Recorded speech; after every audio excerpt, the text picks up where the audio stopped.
book. You covered 12. I covered. Follow the show on Twitter at Boston versus the book. How do you like them apples? Bringing you the best insight on sports betting news, Matt and Dave's daily picks, and an entertaining and unfiltered dive into the sports betting industry. Here's Dave Sharapan and Matt Perrault. And here we go.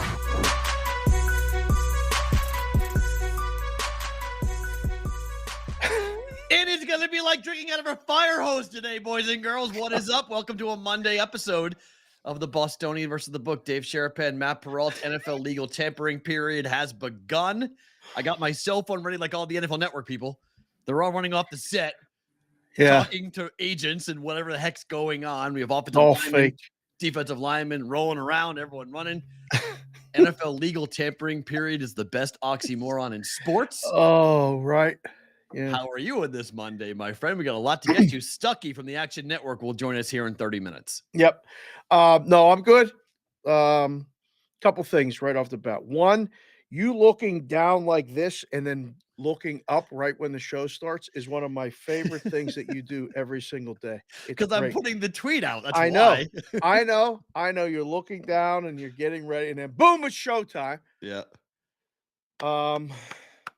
I honestly could give a shit less about the NFL free agency stuff. It's really? I could care less. Yeah, it doesn't affect the numbers. It doesn't affect lines. Aaron Rodgers doesn't affect the numbers? No, not at all. Zero. Aaron Rodgers might if he goes to the Jets, but like I'm only gonna move it after you people bet it, and he ain't gonna win it anyway. So like it's fine. The number one pick doesn't get moved. The Bears getting the number one pick doesn't moving or trading it to the Panthers doesn't move the number at all. It did over the weekend. Speculation. It does. I mean, it did. It moved. It moved the number. Somebody moved the number by accident. I mean, it just does. What's it matter? The Bears are going to win a Super Bowl. No, but the Panthers are going to be potentially winning the division. That's a chance. Why not? Division stinks. Like Derek Carr with the Saints. Right? So, I mean, CJ Stroud going to Carolina.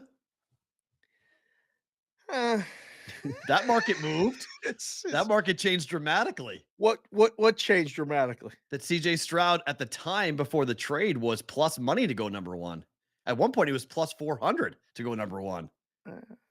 Now he's minus money, heavy favorite to go number one. It's fine. It is what it is. We got basketball to talk about. Yes, we got other things that are more meaningful today. True. Let's put it that way. And we have kids all over the place because it's spring break. For those of you, I don't know, back east, it's a little bit later. It's usually around, Easter weekend. Oh, really? No, this has always been for my college. It was always St. Patrick's Day weekend. St. Patrick's Day week. Was it? This was spring break week for UMass. Yeah, because it's NCAA tournament week. So it always, whenever the tournament and St. Patrick's Day, spring break all coincided. It was always a little bit later for us. Okay. Yeah. I don't know. Because all the parties for St. Patrick's Day always happen before spring break. Yeah, before spring break. That's right. This week is spring break for a lot of people. Right. That's what I mean. It would happen before St. Patrick's Day. So it happened last weekend would have been the last hurrah. Just said the parties for spring break for St. Patty's Day happened before spring break. Right. I think it was the week after. Last week, which was last week. Right. So last week it happened Wednesday, Thursday. St. Patty's Day is this week. Correct. So spring break would happen then before. Spring break. Anyhow, we got kids at home. We got all kind of shit happening. Yes. We ain't like looking at our phones, but we are. Oh, we are. At the chat. We are. Oh, yeah.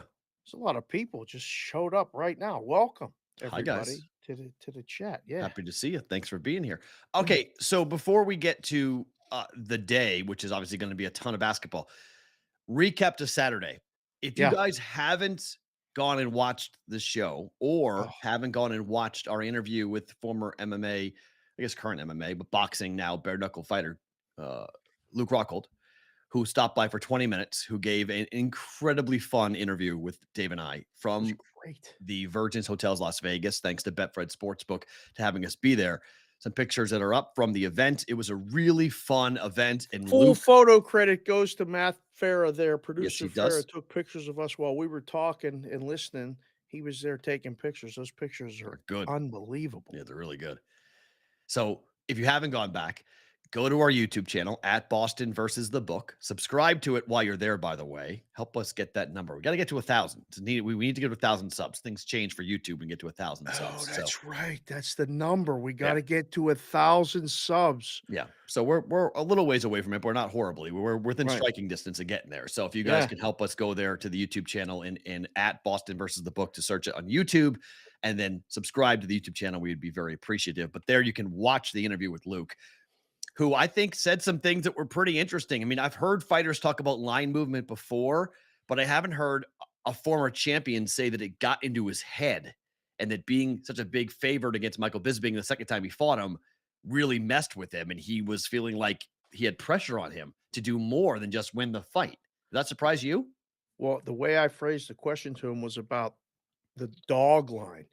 And you always, people in the content space, people in the books even like would say, oh, he's a dog. He's got to be disrespected, or this team is a dog. They're probably disrespected. And he talked about it from the favorite standpoint and how he said, man, I was like I think the term, the exact quote was, I was a minus 1,000 favorite. Uh-huh.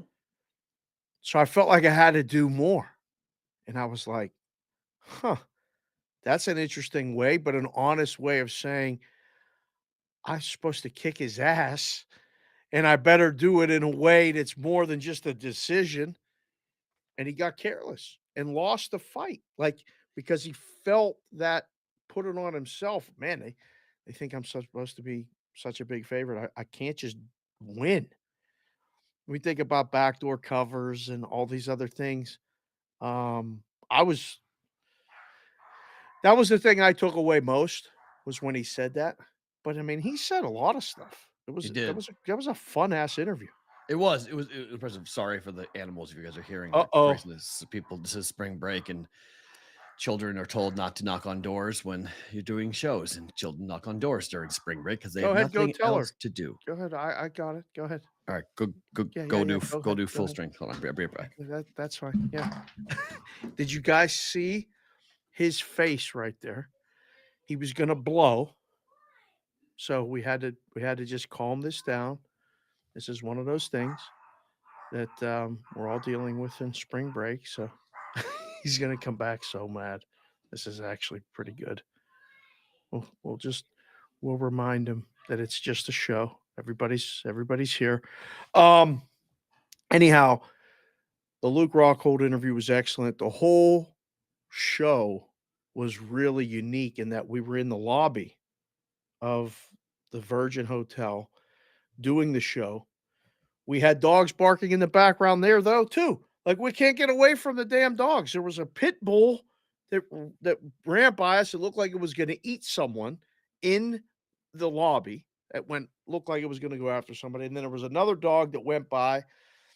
There must have been a sign to take the dogs, which Penn State was a dog 3 days in a row, won outright, and then they covered against Purdue. So we'll talk about all of that in college basketball. You good? No, but I'm fine. Deep breath. The kids are just. It's fine. No, it's not fine because now my daughter wants to go over her house, so now she's leaving the house. Which is the whole point. We had a whole conversation about why you can't do that. You just stay here until the show's over. She starts screaming, going, "Why can't I go over there? Why can't I go over there?" Fine, go. I don't have time to argue. Go. So, my apologies. We're good now. That's Quiet, fine. we're good. Remember, she's 8. Wait until she's 19 and 17, like my house. No thanks. Oh, you have no idea what's coming, my friend. I do know, unfortunately, because I have a 23-year-old sister, so I've seen it, and I want no part of it. There you go. I know what the next 10 years are going to be like. I always say, my sister prepared me to be a girl dad. It's not really something I'm looking forward to when she gets to be a teenager. It's not for the faint of heart. No. That's for sure. No. Anyways, so if you haven't gone and watched that, go back and watch it. It's a really fun interview, really cool show. We talked to Chad from Night and Market, which we had a phenomenal lunch right after the show was over. was I great. it really was really good food. I'm not even selling it. It was really good. Well, I don't And know if I made an error or that was just one of those, like, things you kinda fall into. When we looked at the menu and I couldn't decide, I said, "Just order one of everything on the small plates." And he's like, Tim, the other waiter was like, "Are you serious?" I said, "Yeah, just order one of everything." So, BU and Farra kinda just had little plates pass around family style, try it's this, my try that. favorite way to eat. It was That's that I mean, was it's called that was tapas good. style is how what we became, Right, but my house was just family style.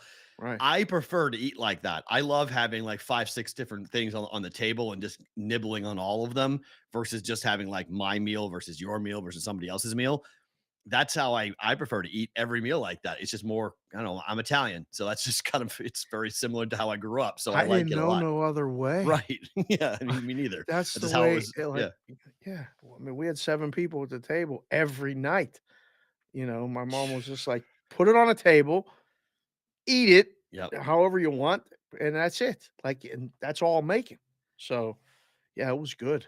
It Yeah, was it's good. going to be an interesting I think that place will do well. I'll be interested to watch Yeah, and see how Night and Market does as it just opened up at Virgin Hotels Las Vegas, and it's right around the corner from the Betfred Sportsbook, and literally they right around the corner. It's literally great. and they've got a deal where basically like you can go and get your food brought. You're at the book, they'll bring you the food from the restaurant while you're watching the game. So for March Madness, that's a pretty cool little hook to get your food delivered right to the book. The only problem with that is when you're in the book and you don't wanna smell whatever they're eating, that's a little bit of a What's the problem. difference? I mean, why is that a problem? What's the difference between wings or anything else with any other food that comes rolling through? I mean, we used to do that in the book, and then somebody would come up and complain, like, "You see this guy over here eating?" And I'm Ugh. like, "Just stop." I mean, The only everybody's place, in my just opinion, you stop. can complain about people eating is fast food on a plane. That's where you can That's that's where that's you can complain. that's, ah, You bring fast food on a plane, you deserve to get publicly ridiculed and called out for being that person who brings fast food on a plane. that is the worst. Someone bringing Taco Bell onto an airplane, you should be just like stuck into the bathroom for the rest of the flight. You just sit there and stay there because Put you him in just the bathroom. yes, put them in the bathroom. You stay there, close the door, stay there. Ugh. That's where you live for bringing on a Taco Bell order with you. Depending on what you get at Taco Bell, you may be in the bathroom anyway. That's part of the problem. Absolutely part of the problem. Yes, you could wind up there anyway. It's a Ah. very real possibility on this. All right, so let's talk betting strategies here a little bit before we get to Stucky. We're going to go Mhm. through each bracket a little bit, highlight some of the things that we like, some of the things that jump out of us on all 4 regions. But let's just talk about line movement and strategy. Okay. So obviously, the sharp money came in very quickly, moving lines right away last night. So here in Vegas, different books put up numbers, had different limits to be taken. Some of the books in town taking pretty big bets. Line has moved around already for a bunch of these games. Any strategies in your mind in terms of how people should approach betting on the tournament? No. No. It's all random. It's all variance. It's all I mean, it's just another day for a lot of people in the 32 book. games, though. What's that? 32 games, There's 120 games on a Saturday in January. right? There's that's just this is an easy I mean, as far as the book goes, Hmm. it's the easiest 4 days in the world, the book. Really? Even with the Oh, NIT, even with the NBA and the oh, yeah. NHL, spring Yeah, training baseball, it's easy. It's an easy day. it's a piece of cake. Wow. Literally just put the numbers up and take the bets. This is the most volume you ever have. With more volume, the ease of booking the games becomes, uh, as incrementally as the volume goes up, the the ability to just sit there and take the bets becomes easier and easier and easier. It's just like the Super Bowl, you Hmm. know? You just take the bets and you don't even have to move the damn number most of the time. There's minimal I would so a couple things. One, ignore all the noise. Okay. All There of you the go. noise, all of the line movement, reverse line movement, it's all fake. It's all bullshit and it's all Ooh, nonsense. So interesting. Okay. stop with that. Second of all, everything that happened up to this point Irrelevant. doesn't matter. Irrelevant. I I would I I would hate agree. I hate to break it to anyone doing content or wanting It's to make matchups. plays. It's matchups. It's two teams playing in on a neutral court. I will say this though, where the game's being played does matter to me. And Oh, I think that and then also just in terms of stylistically, you can look at the numbers, and numbers do tell you stories as to how each team's going to want to play. But like trends going into the tournament, if a team is 4-0 ATS in the last 4 games, or if a team is, on a 6-1 under streak or whatever, you got to throw it out. These games have there's nothing leading into these matchups that will lend to a trend bet, at least in my opinion. I got Maiden Focus in the chat right now talking about that I forgot what it's like to work in a book during March Madness. I just want to point out to Maiden Focus, you don't have a fucking clue what it's like. I worked 16-hour days for a fucking decade. Okay? So Maiden Focus, I appreciate you being here, brother. I appreciate you thinking you know. Don't ever question where I've been and what I've done, ever. And if you do, come see me. I'm usually in a book. Come up and That's say true. hi. That's true. Okay? Yep. That just had to be put out now because I appreciate your efforts to make horse racing relevant and important. Not this week. The horse players are the worst this Ooh, week. yeah. They get mad at people for coming in the Of book. course, because they're invaded. I mean, because it's morning. Normally, the horse players have the book to themselves at 9 a.m. And not on Thursday. Thursday, Friday, Saturday, Sunday, they are invaded. They are taken over. This is the hardest 4 days of the year to work in a book, and I fucking loved it. I told my wife and daughters on Tuesday, I'll see you in the morning, maybe when I leave for work, you'll probably still be sleeping. And Right. by the time I come home, you'll already be sleeping. Mm. It's a long 4 days. And you earn your money working in a book this week for all the summer when you're sitting there doing nothing. Oh, good point. Yeah. So, horse Would you rather be busy or not busy? oh, it's not even close. I would rather be busy every single day. Amen. I used to say it all the time.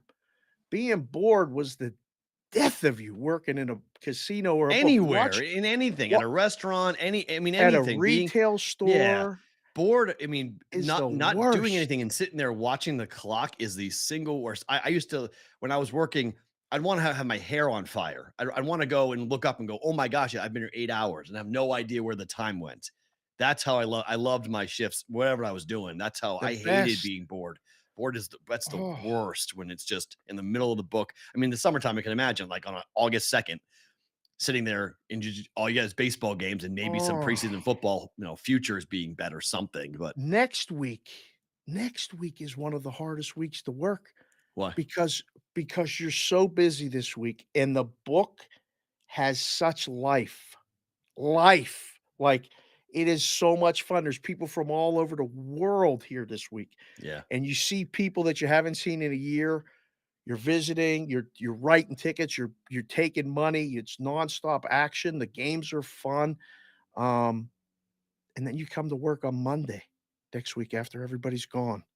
And you're like, where's everybody at? Yeah, You it's a different stand feel. around and look at each other Right. and you wait for somebody to come up and bet Philly Park, Parks or Turf Paradise on a Tuesday. Like, Yeah. next week is But then Thursday, Friday, Saturday, Sunday is still good though. it's not the same though. It's Thursday, Friday, Saturday, Sunday is fun, but it's not the same. There's No. you can't match that energy and I prefer height. I prefer weekend 2 so much more than weekend Oh, 1. it's the best. Weekend just- 2 is I the don't best. I mean, just from a spectator standpoint now, not from a worker standpoint, but just being in the Yeah. book, I so much rather to be next weekend than this weekend. This weekend is really crazy. Thursday, because as you've called them, the boy bands show up and Oh, they just because they wake up or they land Thursday morning and they get into town and they're all full of piss and vinegar and it's mm. lookout and it's chaos right out of the gate. It's just throwing money after bad and doing crazy things and they're drunk by 2 o'clock and it's by the night games it's I mean they've been here already 24 hours and it's chaotic and crazy. Let's just talk about real quick. Let's get that out of the way too. Betting strategies. Um, Pointers for coming to Vegas or just anywhere in general. You can go. Right. This is for a book in Indiana. This is for a book in New Jersey, Massachusetts. New This guys, is your right? first, right? Like anywhere that's watching this over the next couple days, you should go set up an account by Wednesday afternoon.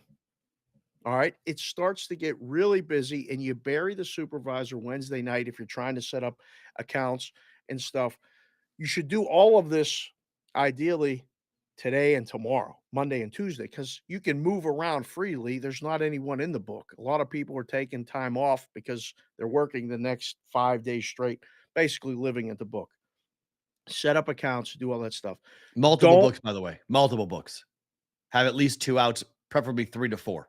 Absolutely. If you do, I mean, it doesn't matter if you're going to be at one book Right. exclusively the whole time. Like in Vegas, if you're going to be at Circa, you should still run over to Westgate or South Point or Caesars or something and set up an account and put some money in it just Mhm. to check lines and have outs. And by the way, if you are coming to Vegas, just FYI, if you are, you can mobily deposit money. Now, getting it out is a bit more of a in-person thing, or you got to wait some time to get the money out. But if you are going to load it, you can load it from your phone. So don't feel like you can open it and put $50 in and be like, oh, I want to put more money in. You can do that sitting at whatever book you want. You can be at a Starbucks, you can load all 4 of your accounts. So don't feel like you're stuck once you have to put all the money in right away. You can just sprinkle it in and then put the money in if you want to make the bet.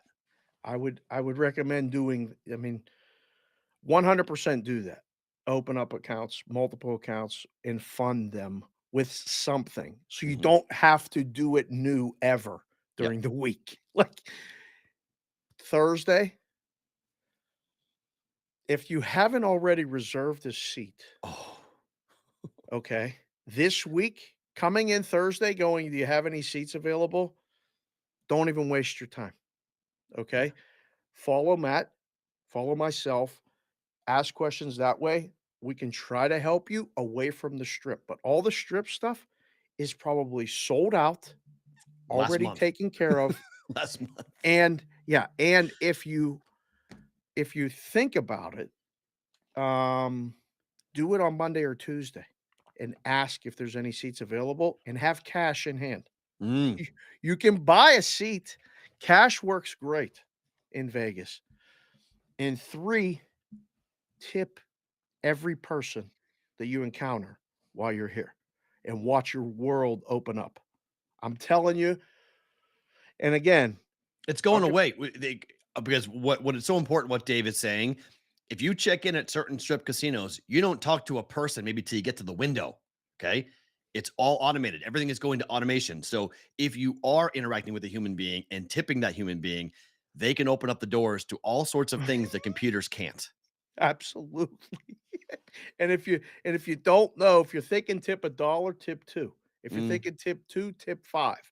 And if you're thinking tip 5, that's a minimum. But if you tip 10 and God forbid an Andrew Jackson 20 on something, I guarantee you'll be remembered. I guarantee you'll get service that you didn't even know you could get.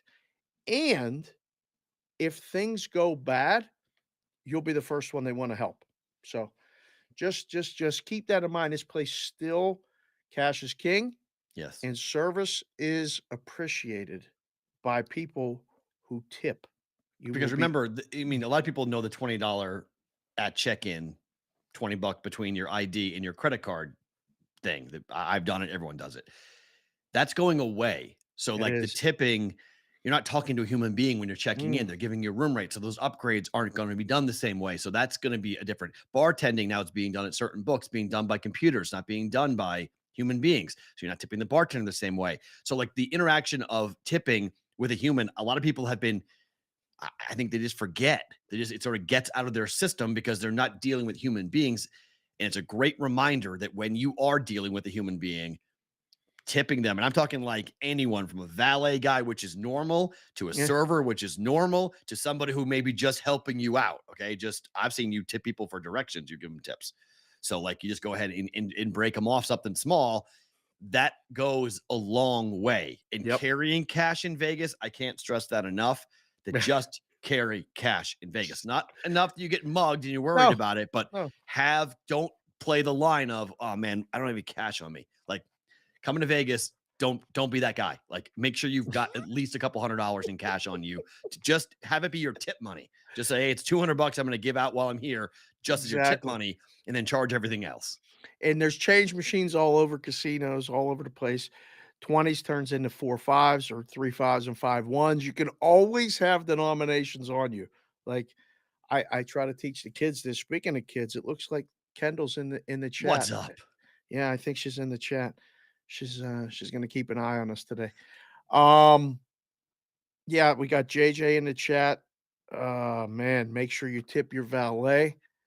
But that's normal though. Like people, but like coming in, going, by the way. Okay.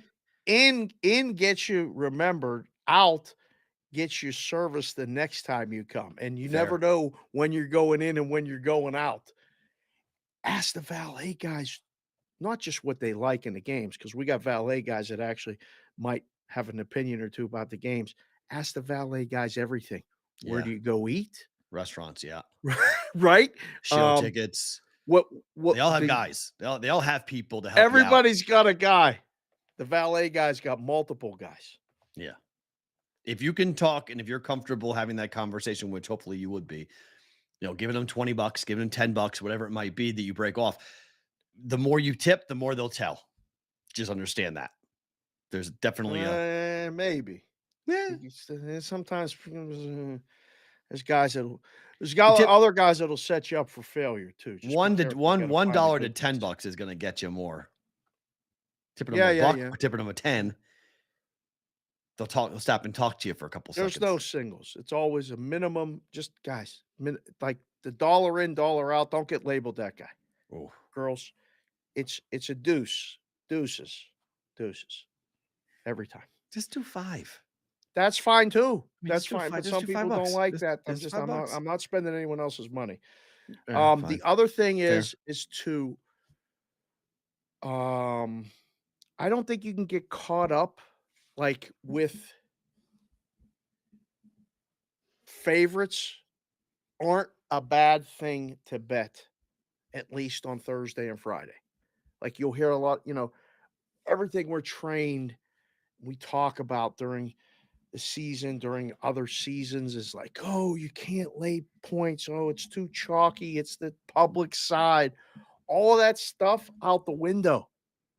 All of that out the window this week. I think you can find a lot of value in favorites. Breaking news, Jimmy Garoppolo is a Las Vegas Raider. The Raiders have picked up their quarterback. It is Jimmy Garoppolo. Really? Yep. He is coming here. How do you feel about that?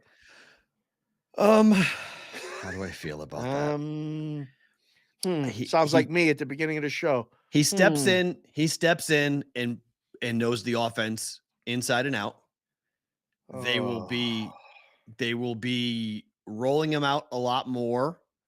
He has weapons to throw to here that he will love. Darren Waller will be a huge part of the offense, as he always was, but he'll even be in a bigger part now with Garoppolo.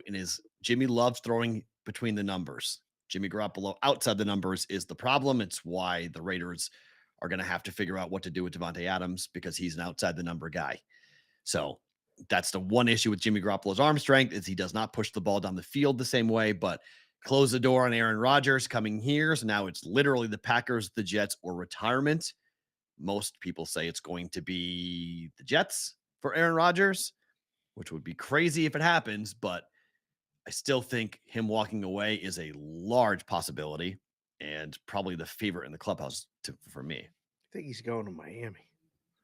I don't think he's going to Miami. I think Brady or they picked up Tua's fifth-year option. So I think Brady comes in, but I think Tua's the quarterback for the Dolphins.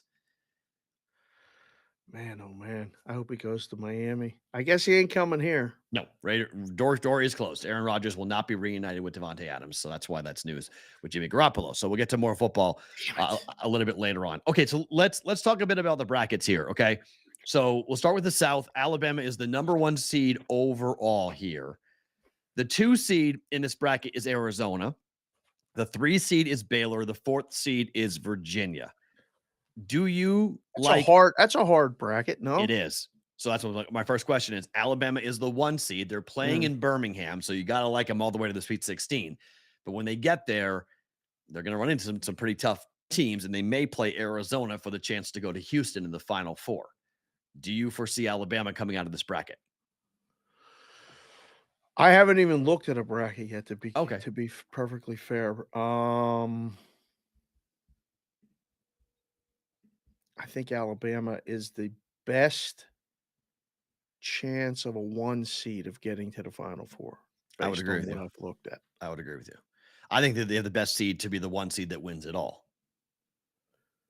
Fair. Brandon Miller, the way this team is playing now, in the wake they've put him, I think Alabama actually handled this really well.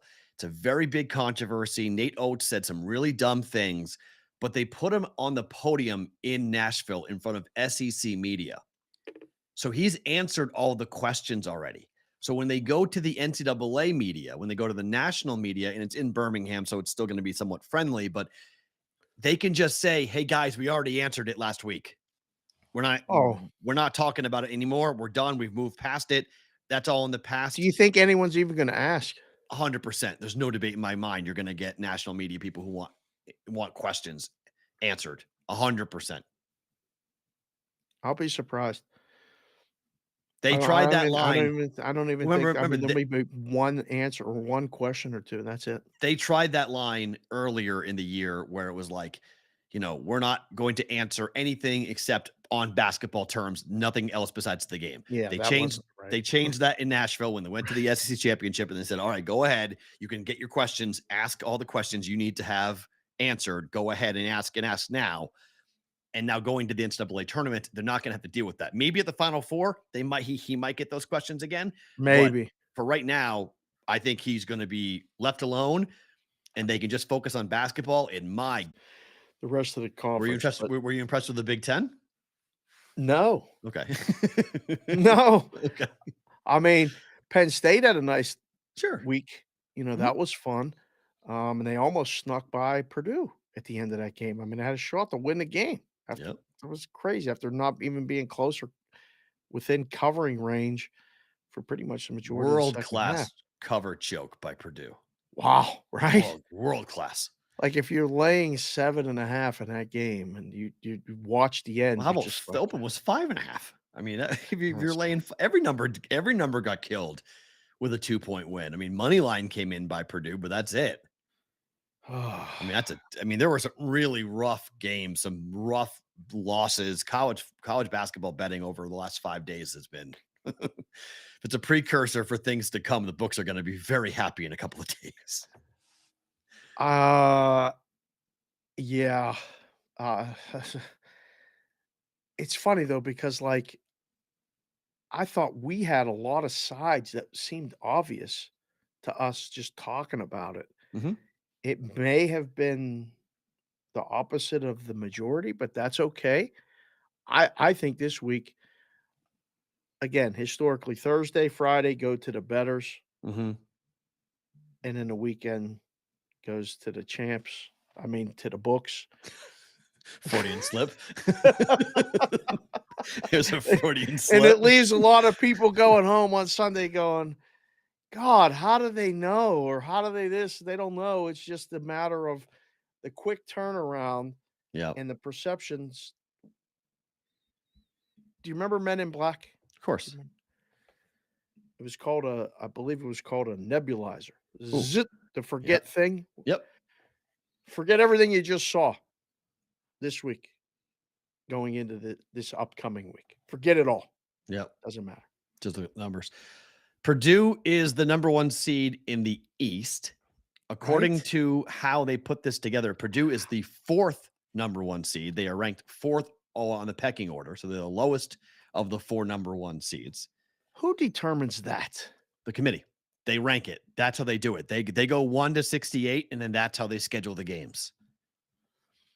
What a So gig. it's 1 versus 68, 2 versus 67, 3 versus 66. That's how they, I guess, after they get to play in tournament games, but that's how they build it. So Purdue being the 4th number 1 seed, they're the lowest. UCLA is the number 1, 2 seed.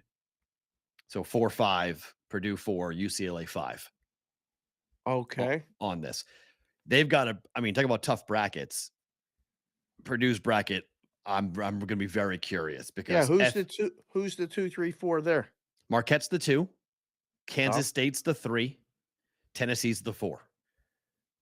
Now, do you think that's tough? I thought that, That's, to me, against Purdue is 100% tough. Yes. I think any of the 3 seeds below them can if beat you them. put 3 and 4, the Kansas State and Tennessee in with Alabama, are you worried if you're Bama? I don't think Purdue's that good. So, no. I think, Purdue's got to worry about the winner of the Memphis, Florida Atlantic game. I agree with you. Yes, 100%. I think in terms of vulnerable number 1 seeds, I think Purdue is extremely vulnerable. If you can control Edey, you can beat Purdue. Yeah, that's the question for me. But the SEC's got long, athletic bigs. I think Tennessee's a bad matchup for Purdue. I would not want, if I got to play Tennessee, if I'm Purdue, I don't like that one bit. They'll play defense just like you play defense. What's Tennessee's path? So they play University of Louisiana Lafayette, the Raging Cajuns. Then who? Duke, most likely in the next round. Although Oral They're not Roberts, beating Duke. Oral Roberts might beat Duke. Tennessee's not beating Duke. Everyone's favorite upset, everyone, is Oral Roberts over Duke. Okay. They're the highest ranked in terms of like sleeper teams. Ken Pom loves them. The numbers love Oral Roberts. Yeah. So they're going to be live I'm not impressed by Duke at all. I watched them. I think Miami's injury early in that game was a significant factor in Miami losing that game. They couldn't rebound either on offense or defense. Duke's size became a major problem for the undersized Miami when their one decent big man got hurt a minute into the game. And then, Duke looked good against Virginia. I'll give you that. But I don't know. I'm not the ACC tournament in terms of like coming away unimpressed. I came away unimpressed with the ACC. Right. Watching that tournament, I was like, oh God, these teams are. I'm not jumping up and down about the ACC. I know. I don't know who to jump up and down about. Hopefully, I like the Stucky SEC gets here and can kind of clue us in a little because Big 12 and the SEC are still the 2 best tournaments, still the 2 best conferences to me. So let's go then to the Midwest bracket where Houston is number 1 with a ton of pressure on them because everyone just is assuming that they're going to wind up playing in Houston, but without their best player, they lost to Memphis in the American Championship game. Played hard in the second half, got it down to 5, but really got housed by Memphis and it wasn't really a close game. I don't think Houston's going to be around for long.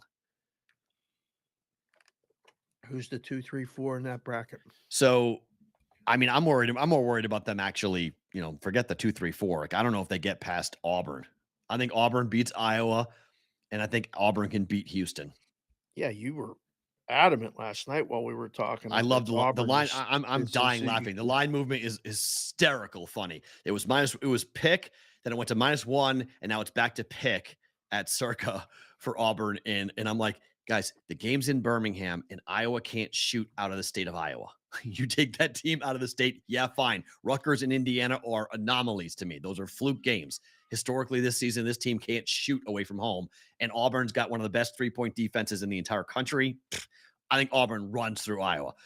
And so then we got Iowa against Houston, and if they don't have their best player, I think Auburn is going to beat Houston, and Houston's going to get bounced in the second round. Who's the 2, 3, 4 in Houston's bracket? So the 2, 3, 4, the 2 seed is Texas, 3 seed is Xavier, 4 seed is Indiana. Wow. Miami plays Drake, which is a game that I love. I cannot wait to watch that game. And then Iowa State plays them with the winner of your Pitt Panthers joke and Mississippi State out of Dayton. Yeah, I'm a Pittsburgh guy, I but know it's a and joke. I I'm like kidding. Pitt. I I'm loved kidding. Pitt when I was growing up, and I Yes. still So like them, but I don't can know if I Penn like State them the first game. can Penn State beat Texas A&M? I'm pissed they got a 10 seed and they draw Texas A&M. That's a tough spot. It is. I wanted to just get to a second game. Of course. But then you have Texas. Colgate. People like Colgate to hang with Texas. I don't think so. I think Texas is going to kill Colgate. I think Texas may be the team to come out of that whole region. I'm not even going to fight you for I've been 2 all seconds. over them. I believe you're right. In And- fact, when I fill my bracket out, that's what I will have. Texas will go to the Final Four. And then what do you do with the head coaching job if Calipari wants it? Interim coach takes them to the Final Four. Oh, yeah, by the way, we want Cal. Thanks for coming. Appreciate it. We want Calipari. I don't know. Again, I'm not hiring or firing anybody, but what does someone have to do to keep the job? I don't know. What And the fuck? the kids want him to play too. Of course. Kids were advocating for him after they won the conference championship, the Big 12 championship game. They were advocating for him to be the head coach. I don't know what you have to do. This is one of those things like, oh, we're gonna go bring in somebody from outside because of what he did somewhere else. But what did I just do here? Like I don't know. I'm rooting for him just for that reason alone. Yeah. But I think They like Rodney Terry. They like him a lot. Chris Beard got hired today as the coach of Ole Miss. how about that? So Chris Beard has a job. And I tell me mean- that Rodney Terry might not. Come on now. If he goes to the Final Four, I don't know what you're doing. I know they want Calipari. That's the dream. But man alive, you got to hire the guy. Again, I'm learning so much about life and our journey here with the BVB and the brigade and like where we're going and people talking to us about wanting to be a part of it now and then what they think it might be in a year or 6 months, all this other stuff. Right. And it's helped me look back and reflect on different things and opportunities that I had in the book going, well, how did I not get that job? Or how was I not even considered? Like the guy at Texas could take this team to the Final Four, having taken the team overnight after an incident happened with they had their guy. You want to talk about adversity? You want to talk about keeping shit together? Rich On the Bisaccia fly. here in Vegas had the same thing happen. World blew up. They handed him the team. He went to the playoffs. See ya. Peace out. Bye-bye. We Like- want this guy, Josh McDaniels. Come on in. Oh, wait, you missed the playoffs. Yeah, but just saying. And they just signed Jimmy G. Yep. Like who I mean, they've worked together in the past, these two, right? So Oh, yeah, a lot. Yeah. this ton. is good in that regard. Doesn't mean much in terms of what will happen. I mean, I don't know. That path for Texas looks pretty damn good to me. I would agree with you. I think you're 100% right. And finally, to the West, where Kansas is the number 1 seed, 2 seed UCLA, 3 seed Gonzaga, 4 seed UConn. That is your bracket of death, boys and girls. I don't know. Usually the West is the chalky bracket, right? It's usually It can in be, years but it ain't past, this it's year. 1 or 2 makes it out of the West. It seemed like always. I have no idea what's going to happen in that. That That is- bracket, they handed Kansas on top of the fact that Bill Self, I don't believe will be back. I mean, we're talking about a really serious issue. the they're not one saying report what. said there's talking about him coming back. Yeah, for- I know, and maybe he will. And I can't believe it if it's true, but a vascular issue, it's either a stroke or a mild heart attack, and you're going back on the sidelines a week later. Whew, no thanks. I mean, and maybe it's just talk. Maybe it's just sort of like, hey, he'll be back, or it's just sort of to make the teams prepare for Bill Self. But I can't believe Bill Self will be there. The one benefit is obviously it's very close to home, so he's got that going for him for the first 2 games. But man, I don't know who comes out of this bracket because UCLA is going to play either Northwestern or Boise State. Should win that game. Gonzaga is going to house Grand Canyon U. Then they'll play either TCU, Nevada, or Arizona State. Gonzaga is going to house them. And then they'll face whomever is coming out of the top of that bracket because UConn is the 4, St. Mary's is the 5, Arkansas, Illinois is not going to be an easy game for Kansas in the second round. How the hell did St. Mary's and Gonzaga get put in the same damn bracket? Like they're going to play, But they're not going to play. I mean, they really can't play each other unless they're playing for the regional final. Okay. So Oh, it's really they're on the top half. Okay. yeah, good. they're separated, so Okay. they can't run into each other, but they are in the same bracket. Yes, Gonzaga. I mean, 2 versus 3, Gonzaga versus UCLA. That game's here. That game's It's going to here. be an absolute monster. Here we get Gonzaga UCLA Yeah, that's going to be a monster. in Las Vegas. Oh my God! For one I thing, saw that game, right? No, Duke played Gonzaga and Duke played UCLA last year here, right? pre conference season, whatever it was. I took Kylie to one, I took Jess to the other. Right. Building was electric. Oh, because Gonzaga fans and UCLA fans were just here. They go get the same hotel, go get the same. I mean, it's easy to have that happen, and they'll stay the weekend. The books will be completely packed. It's going to be awesome. It will be amazing if that's what we wind up getting. If we get Gonzaga and UCLA, I mean, sign me up for that here in Vegas. The West Regional. I mean, that's going to be. Is that the hardest region? We'll ask Stucky. 100%. There's no. It's the bracket of death. Yeah, it's a bracket of death. That region's so hard to see who's going to wind up coming out of that bracket. But it feels chalky though, in far as 1, 2, 3, 4 might end up 1, 2, 3, 4. Fair. Although I don't know if UConn and St. Mary's in the second round. I mean, there could be some really fun games with that. Yeah. But I think the bottom of that bracket is going to be chalky. Yeah. I think it's 2-3. I think it's UCLA and Gonzaga running into each other in the Sweet 16, which will be here in Vegas. So, oh man, sign me up for that. All right, if Stuck's ready, go ahead and pop him on. He's Farra. ready. Pop him in. He's in the background. He's hanging. He looks great. Ready to go. Stucky from the Action Network, helping us break down the brackets from a betting perspective. Stuck, Matt and Dave, how are you? Look at the backdrop. Wow, love it. Hey, how are you? What's going on, guys? He's really ramped his shit up. Look at this guy. This is really good. He's wearing a sportsbook T-shirt. He's all in. It's all good. This is what he does. He's a pro.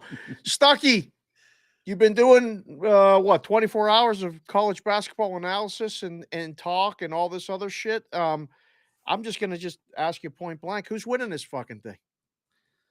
TBD for my official pick, but I know I'm taking the easy way. That's fine. I guess if I had to say it right now, I would go with Houston. I think they have the easiest path. Oh, really? And I trust them, but my preseason, even with Sasser, so you think Sasser's back?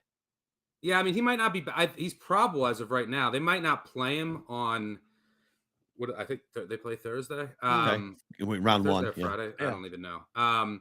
They might sit him out just because, hey, it's a groin. It's probably not worth it. But there was a chance he was going to play on Sunday, so he might go. But I think he'll be fine. I think they'll get by the winner of Iowa Auburn, regardless. And then the next weekend, I think he'll be fine.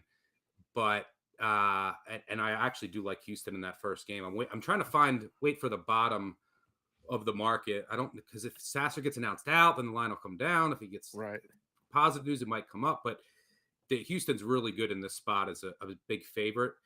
And these Horizon teams have just been absolutely dumped in the tournament. They're the least profitable conference of 13 to 16 seeds in tournament history. And even Houston they were a -20 favorite against Cleveland State 2 years ago.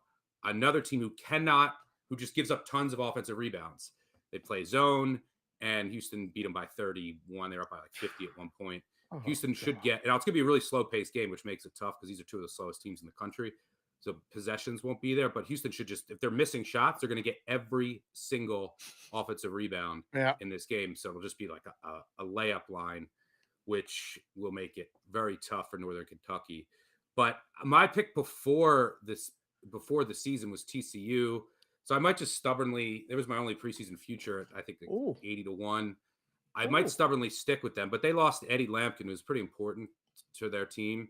from an offensive rebounding standpoint, but they still have NBA guards. They can defend. They're old. They can rebound. And I think they have a good, you guys are just mentioning Gonzaga, UCLA. I think they've matched up really well with Gonzaga because TCU is the best transition team in the country. If you let them run, they look like an NBA team. They are just up and down the court, and they need to get to the rim. They can't shoot, and Gonzaga's weakness is their rim D. So we'll see if that's in Vegas, right? That game? Yeah. Yep. Sweet We'll 16. see if TCU fans can leave Vegas a little happier this time, because the last time was when I was on the flight back. It was like a 5 a.m. flight out of Vegas on that day of the national title, so like the Tuesday morning. And I had a layover in Fort Worth, and it was it was just me and then a plane full of TCU fans. Everyone just stayed up and TCU gear. You want to talk about the most depressing flight? This was after the college football championship. Yep. So whenever you're leaving Vegas on a 5 a.m. flight after a weekend, it is always, the vibes are not good. No. But now it's a flight full of TCU fans who just watched and lost money betting their team, right? Presumably. It was depressing. The pilot was a TCU fan. He came on. He was like, "Hi, I'm sorry for your loss." It was just a bunch of TCU fans and me. So hopefully any TCU fans making the trip again will have a better outcome in flight home this time. But yeah, that was the most depressing flight. It made me feel better. I was like, well, I won some money on the game. At least I'm not a TCU fan. So this flight back out of Vegas is a lot easier. Stuck. I think most people look at the Alabama team and they see the road that they've got and that they like their road. But what about Purdue? National Player of the Year. People are arguing about Edey. Should he be the Player of the Year or not? Is he actually the best player in college basketball? But what do you make of Purdue's road? And could they be on upset alert early? Yeah, I mean, I think that he certainly deserves to be Player of the Year. Just his sheer dominance. You can't discount that no matter what. So yeah, they're definitely on upset watch because their second round matchup is going to be tough. If they play Memphis or FAU, both of those teams rate in the right around the 92nd, 93rd percentile in post defense. They have guys who can defend the post, and they have physical guards that can give Purdue's very young, raw, guys who are going to be good, Lawyer and company and Smith, but they need to hit the weight room. And you saw them struggle with Rodgers' physicality. That will happen again with a Memphis team this happened last year. I had Memphis as a top 15 team overall, and they played Gonzaga in the second round in another 1 versus 8, whatever they were, 8 or 9. Yep. And Memphis took them right down to the wire. That could happen here again. The problem is, from a bracket perspective, and then if Memphis wins that game, I mean, Kendrick Davis, their point guard, and the amount of talent that they have, Williams and company, just sheer athleticism and talent all across the board. They're peaking at the right time. It's a team that can make a run to the Final Four. If you're filling out a bracket, do you want to have a team going to the Final Four? Now, these are the risks you have to take, especially if you're in a bigger pool. But it's risky if you want to have a team going to the Final Four that is a 2-point favorite in the first round. So, I mean, that's certainly not that's not a cakewalk for Memphis. That'll be an outstanding game. FAU is very good, very athletic, very deep. So that, I think, will be one of the most entertaining games of the first round, FAU Memphis. I do think Memphis ends up winning it, but I'm not overly confident. So that's going to be, there's always that, conundrum in the bracket. It's like, all right, I think if this 8 seed gets to the 1, they're going to beat the 1. That's what I'm at my bracket. But I'm not positive that the 8 beats the 9. So, yeah, that's something I'll wrestle with in my bracket over the next day or two. Listen, Sergey, okay, that's a little inside joke between him and I, but that's his spy name, Sergey. Kentucky, 4-point favorite.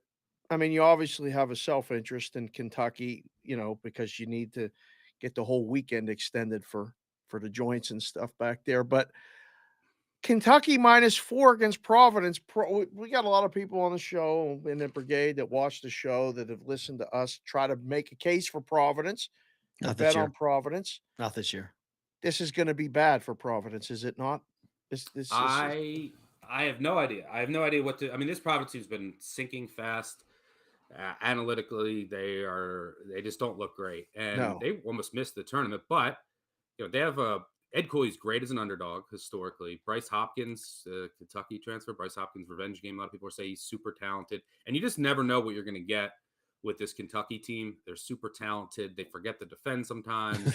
I don't know. And no result. They're the team that I was looking forward to the least in the bracket.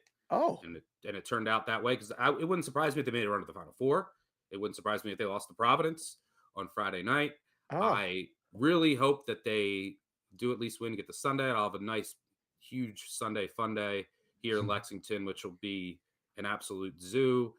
But I don't know. Like, they're allergic, and it sucks for my wife, who runs 2 bars here, and they're allergic to the weekend. Like, last year they lost to St. Peter's on a Thursday night. Right.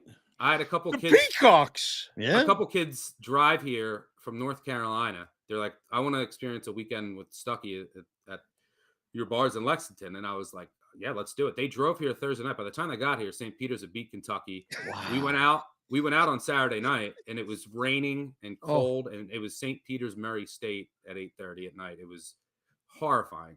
And then the SEC tournament, they play on Friday. Hey, we'll get a Saturday game.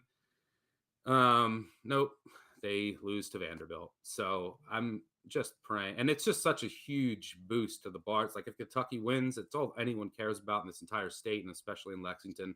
Everyone comes out. It is just awesome. But man, we're starving here for a tournament win. I can't give you. I have no idea. I will not bet that game. Okay. I have no money on it. Okay.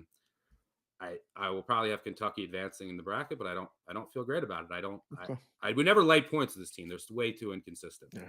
Stuck. Let me give you 3 teams that are becoming these, whatever you want to call it, trendy dogs, teams that make runs. Oral Roberts, Kent State, Charleston. Can either of those 3 teams make runs? Yeah, no.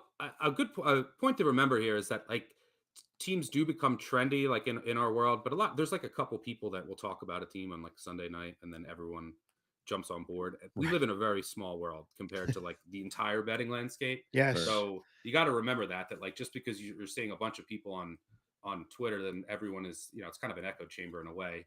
Yes. For big events, that it's a very small sliver of all of the bets that are out there. So,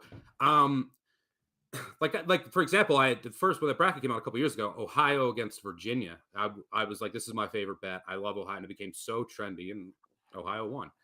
Just because the team's trendy doesn't mean they can't win. I will say that some of these underdogs now, like, I will, no matter what, college basketball is my first love. When I was a kid, the tournament I fell in love with, it was the first sport that I started betting in high school, and it's how I built my following back on Covers Forum days. I will bet I will fire at the tournament, especially the first 2 days, until the day I die. I don't care if I have an edge or not. It's a betting bonanza. That's what it is, and it gets harder every year.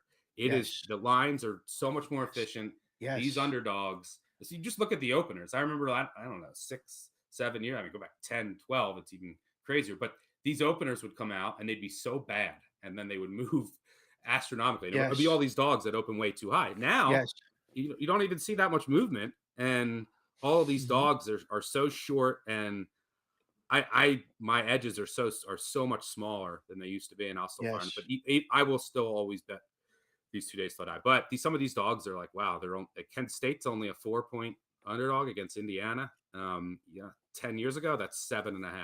Right. So yeah, that's just the way markets become more efficient over time. Bettors are becoming smarter. You have a lot of analytics out there. It's just a definitely more intelligent market. Of those teams, Charleston has they're really good. They're really deep, but they have a really tough matchup against a really physical San Diego State team. So now, can you trust the Mountain West? I don't know. No. They're 0-9 against the spread in their last 9 tournament games. 7-1 against 2018.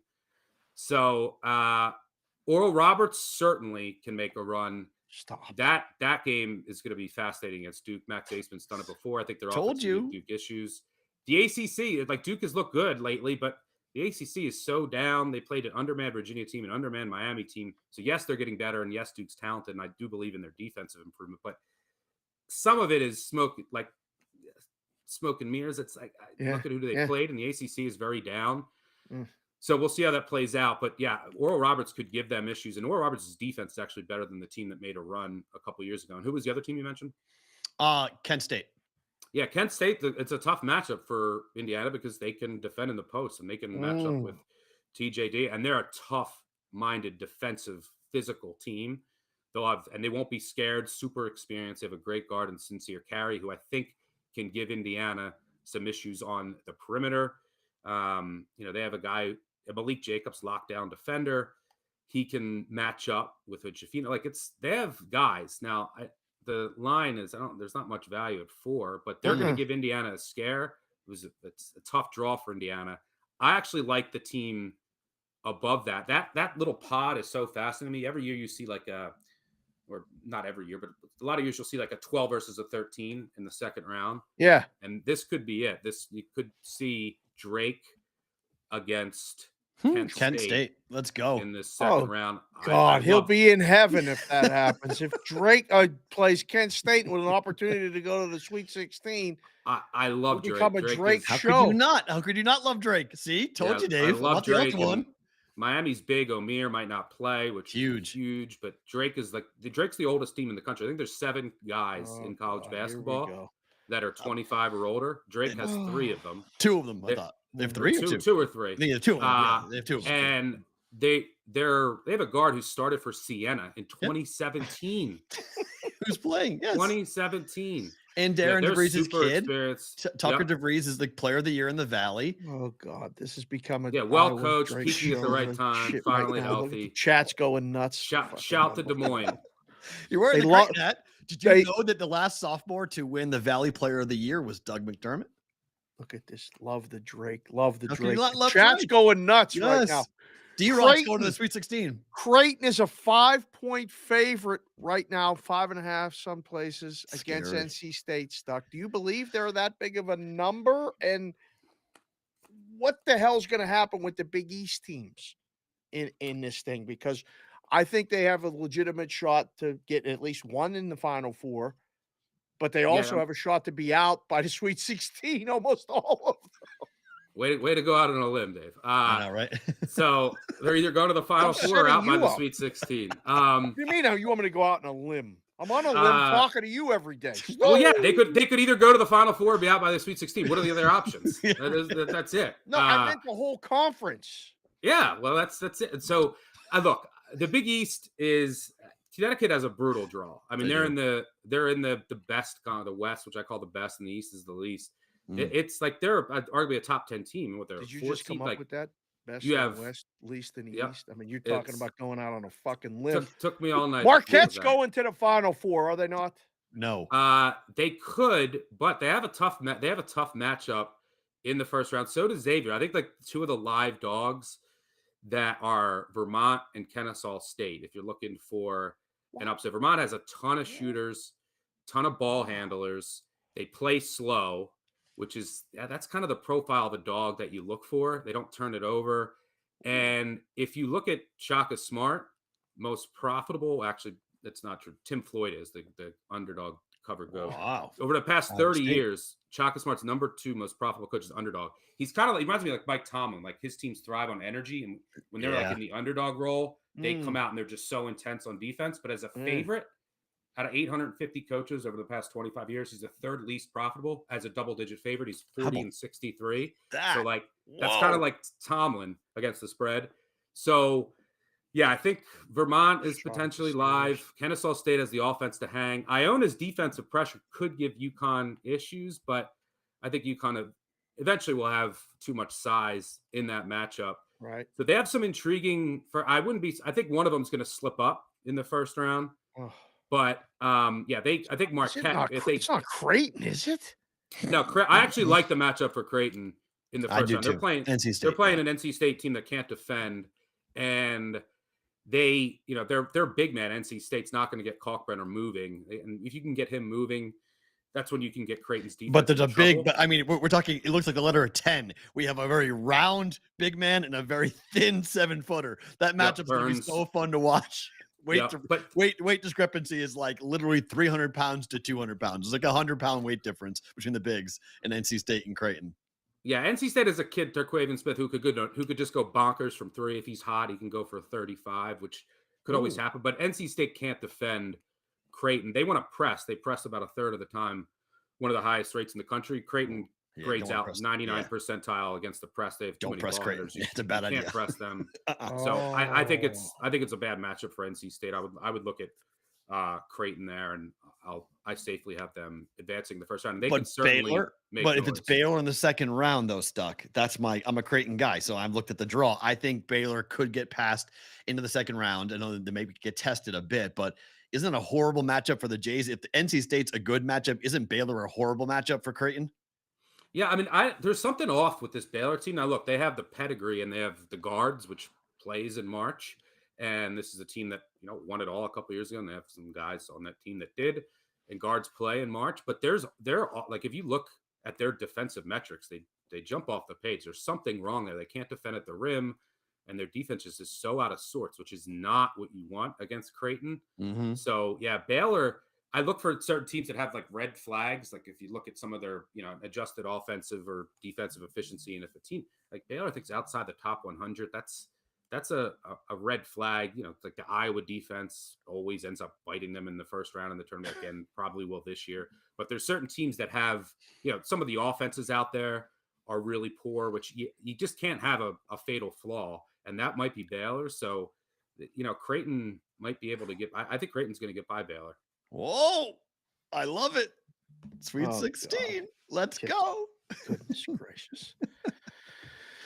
Why, Dave, who do you have winning it? Do you have No, I don't even look at a bracket. Dave said this morning, Stuck, as we're coming on for the Monday after Selection Sunday. Dave said, I haven't looked at a bracket yet. Good show prep, Dave.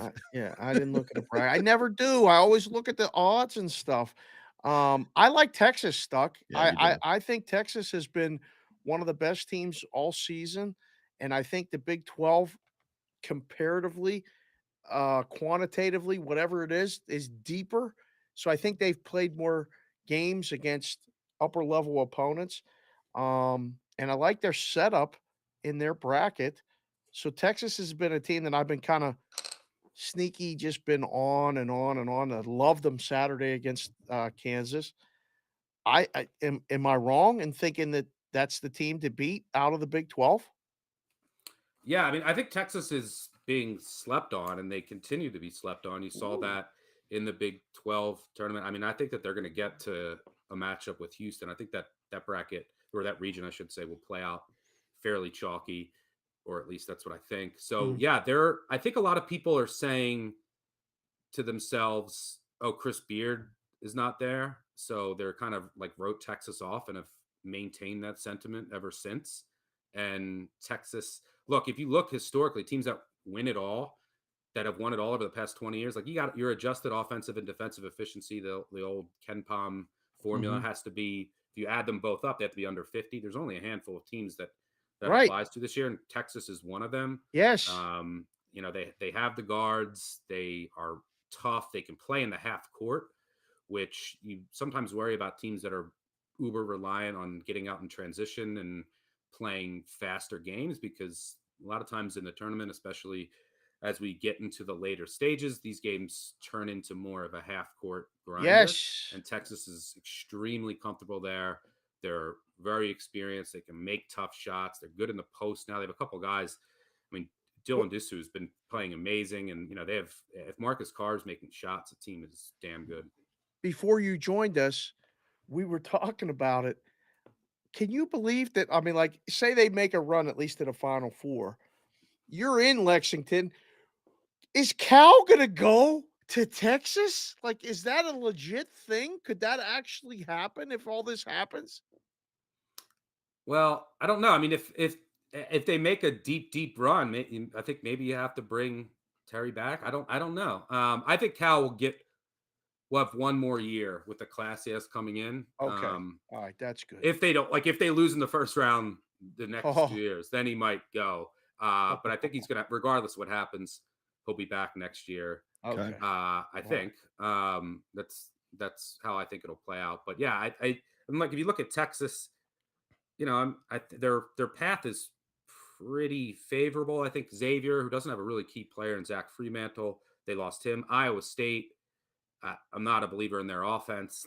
And then Texas A&M, they're fairly limited offensively as well. Can Penn State beat them? Yes, yeah, absolutely. Great matchup for Penn State. So Texas A&M, here's how they score. Really? They get offensive rebounds, they force turnovers, and they get to the line. Penn State never turns it over. Great on the defensive glass, and they never ever foul. And then on the other side, Texas A&M, very aggressive defense. That they go under screens, they overly help. They give up one of the highest 3-point attempt rates in the country. Well, that works in the SEC. Nobody can shoot in the SEC except Alabama, and you just saw what Alabama did when they were making threes against Texas A&M. That works for Texas A&M because you're playing all these teams that cannot shoot in the SEC. I mean, there's Mississippi State, I think, who's in the tournament, is dead last in the country at like 26% from three, which is horrifying. But no one could shoot in this competition. I mean, Arkansas is pitiful. So that works. But now you're playing a Penn State team. There's 5 shooters. They shoot threes at a top 10 rate, and they make them at a top 10 rate nationally. They're going to get a lot of open looks from 3, and they don't foul. They don't turn it over, and they get on the defensive glass, and they also get back and don't let Texas A&M get the transition. Well coached, 2 great coaches in this game. Yeah, I like Penn State as look, they're going to a 10 seed that could have a little magic here. It wouldn't be an easy game for Texas, but I think Texas would get through it. Interesting. Stuck, we enter this. So we just found out, Dave and I went to the WAC final, and we saw that the NIT Final Four is here. We didn't know that until we went to the WAC final, but it's at the Orleans here in town. Rutgers did not make the field. They're the highest ranked team on Ken Palm's rankings that did not make the field. A lot of people are angry at Rutgers not getting in. Do they have a case to make that they should be in this field? Maybe NC State not? Yeah, I mean, especially because of how they closed. I think they lost the Temple on a neutral court earlier this season, and I think that probably ended up costing them. But they played without 2 of their best players in that game. They also lost another key player down the stretch, which maybe that cost them. But yeah, I would have taken Rutgers over NC State, but from a entertainment perspective and watch point of view, I mean, no one needs to see the Rutgers offense in the tournament. So we got a much like NC State Creighton will be fun to watch. And then whoever Rutgers was going to play would we probably could have bet the first half under or something, but it's I think, but yeah, it'll be interesting to see. The NIT is fascinating to bet. Yes, I generally struggle with it just because I try to hit. Like a lot of it just comes down to motivation. You never really know.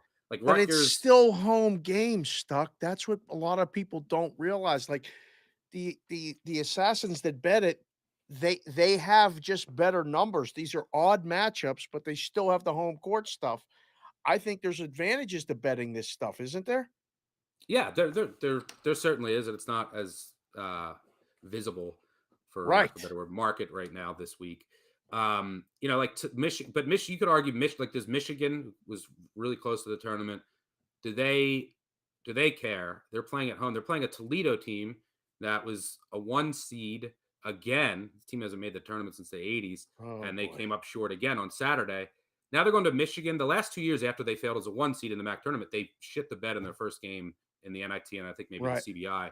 A bunch of seniors. They're playing at Michigan. I don't know if Michigan necessarily cares here. Toledo's also playing its 4th game in 6 days. Doesn't have a bench, and they play fast, which might be tough. But I think that they match up well with Michigan. But I don't know. How about NC State? How about North Carolina, though? I mean, national champs to the NIT. Well, they said no, thank you, too, right? Yeah, they're not in the. Are they in the field? Did they decline the NIT? They declined it. Yeah. Oh wow. Hubert Davis said we're not coming. Speaking of coming, are you coming to Vegas? That would have been an easy fade. You coming to Vegas? Depends on if I have to do an event somewhere in a legal state, but I will be there shortly over the next month or so. I was going to come for the next weekend, but I'm doing an event in Hoboken. Check out actionnetwork.com. It's free drinks and a Mad Hatter in Hoboken. Maybe we'll come there. The hell with that. Maybe we'll just come there. Can you hook us up? Everybody Old wants us booking to hook bars, them up man. when they come here. There's Can we nothing come for here? Yeah, most bars. Let's do everything's it. free. So yeah, I will make an exception for you. People guys. follow you at You'll Stucky be- too to find out more about that. Where should they go for that? Yeah, it's Stucky2 on Twitter. You go to actionnetwork.com for the details on the Perfect. view party. You just RSVP to the link, and that's all you need to do. Everything's Whew. free. And then, yeah, Big Bets on Campus podcast. We have myself, guys from a 3-man weave. We'll have a ton of content out there. Did you have Root on there? Of course. Yeah, we did. We did a show last night after the bracket. Who'd Root pick to win it all? Houston, actually. Wow, you guys are on Houston. Oh, you guys got to go listen. I don't know if I'm I'll Houston. listen to it later. I haven't done my Final Four is. I'll lock that in like on probably Thursday morning. So I don't know, but Houston's good, has a good path, and they're very trustworthy. As far as like a team that I don't think will get upset early on. You're trustworthy. Thank you for joining Stuck, us. thanks, man. Appreciate it. Enjoy the first couple of games. See you, brother. Have a good one, guys. Enjoy the That madness. is Stucky at Stucky2 from the Action He's the Network joining us best. here on the Bostonian versus the book. Good stuff with him on that. Okay, let me ask you a couple quick questions kind of in the wake of that, because Wait, those guys like Houston. I was asking that because Marcus Sasser's injury is significant. So you often say the number is going to tell the story, right? Yeah. So if Marcus Sasser's not playing, what does the number go to? If he is Well, I playing, don't think it moves that much. okay, it doesn't matter. Okay, so It doesn't. It's slight. It's not like a 4-point move either way. okay. But But what it about the might be odds a for Houston to win it bucket. all? They're already the favorite. Where can Correct. they go from there? Well, it's 5-1. Do they go down? Because I mean, they've been as low as 350 to 1. So, sorry, 3.5 to 1. So they've been as low as plus 350. But I watched that game. I was on Houston money line against Memphis, even without Marcus Sasser. They are lost without him. They can't. It's if it was us in the room, we would go move it up and try to get all the Houston money that's still left out there. Okay, I agree. At this point, I would look actively to be one of the best prices in the world on Houston to win it all. I don't know about the getting to the Final Four because the path. I mean, aren't they going to roll out of bed and win 2 games? Well, I mean, it really depends upon what Auburn does in the second round, because I think Auburn's going to win their game. They're going to beat Iowa. Oh, you think Auburn can actually beat them? Like I do. He just said he is because they play very similar styles. I mean, you can say that Houston plays a better style than Auburn does. Okay, but I think if you're in a defensive grinder of a game and it's a 1-possession, 2-possession game one way or the other, I mean, again, this is without Marcus Sasser. If Marcus Sasser is playing against Auburn, I'll take Houston. Right. But I don't know how, I mean, not to play him against Memphis. And I know you're saying you were playing for bigger things. We want to go to the Final Four. It's in Houston. We need to get there, blah, blah, blah. But I mean, it's a groin injury and they don't play him in the championship game. I think it was complete smoke and mirrors, even have him on the bench saying he might play. He was never close to playing. And how good a groin heals, how much in 4 days? I mean, all of a sudden it's going to be like he's Superman, he's Wolverine, he's going to come back and the groin's going to be fine. You're one bad move from re-injuring that groin and being done. So I don't think you can. I mean, personally, I don't think you can trust Houston. I think that injury is so significant to me that I don't think you can trust him, even though there's still the books are saying he's going to be fine. There could be inside information that it's just a nag. It's nothing serious. But when he went down in the semifinal, it was awkward. I mean, his legs slid out way wide and it looked like a pretty significant groin injury. So hold on. Time out. First time that I can remember this happening in BVB Brigade history. We just had Landon Lai. All right. Announced that he's back and just had a baby. And him, mom, and child are sitting in the hospital, relaxing, watching the show. Unbelievable. Landon just welcomed life into this world. God bless you, your wife, and your new baby. Thanks for watching the show. Brigade, do your thing. We got the first. We had the umbilical cord cut picture. We had that. That's right. We did that. We did that already. You're right. I mean, if they're watching it post bringing a new life into the world, that's a first. But we had the next morning, we had the picture being shared to us of the umbilical cord being cut from the Man, brigade. So this is the second baby relationship with the brigade that we've we been got having. multi-generational brigade members right now It's very watching the cool. show. All right, March 13th, big week. I mean, March Madness, all this other stuff. And Little Landon. This is just phenomenal. This is It's very it. good. Congratulations to you. Thank you for watching, both of you. Mom, nice job. Way to go Right? with that. We appreciate you even letting that on. Not sure many moms would want to be watching us after going through birth. Can you imagine? Hey, honey, I got to put on you the feel good? BBB. I gotta put on. I can't miss the brigade. They're doing I the got to put Monday. on these They're two doing the assholes. Monday Oh, NCAA God. preview and recap of the Saturday show live. So, just lay over there, relax, and I'll hand you the baby when it's time for the baby to eat. Unbelievable. Very much. Thank you. All right. So obviously today is a big basketball day, but also a very big football day. Oh, We did not know about Jimmy G. It's done. I put a question mark on this. There's no more question mark. Jimmy Garoppolo is going to the Raiders. This is why the NFL is the NFL, because the schedule for sports today is awful. There's nothing going on. There's 3 games in the NHL. There's like 4 games in the NBA. The college games start tomorrow. yeah. And the NFL has legal tampering opening up today where they'll dominate the news cycle. Which is this the It's unbelievable. is this the official term for it? Legal tampering? Yes. That's the official name of it. It's called legal tampering. Yes. The legal tampering period is NFL free agency is now called legal tampering? You're new to this? You're just figuring this out? Yes, today is called is the opening of the legal Yeah, tampering I period. know, but it's not officially called that. Yes, it is. Yes, The it NFL is. calls it that. Legal tampering. Yes. Oh god. Is the I legal think Matt tampering period. Perrault calls it that. No, Brigade, please tell this book it doesn't know terms. This is legal tampering. That's what it's called. Okay. Opens up.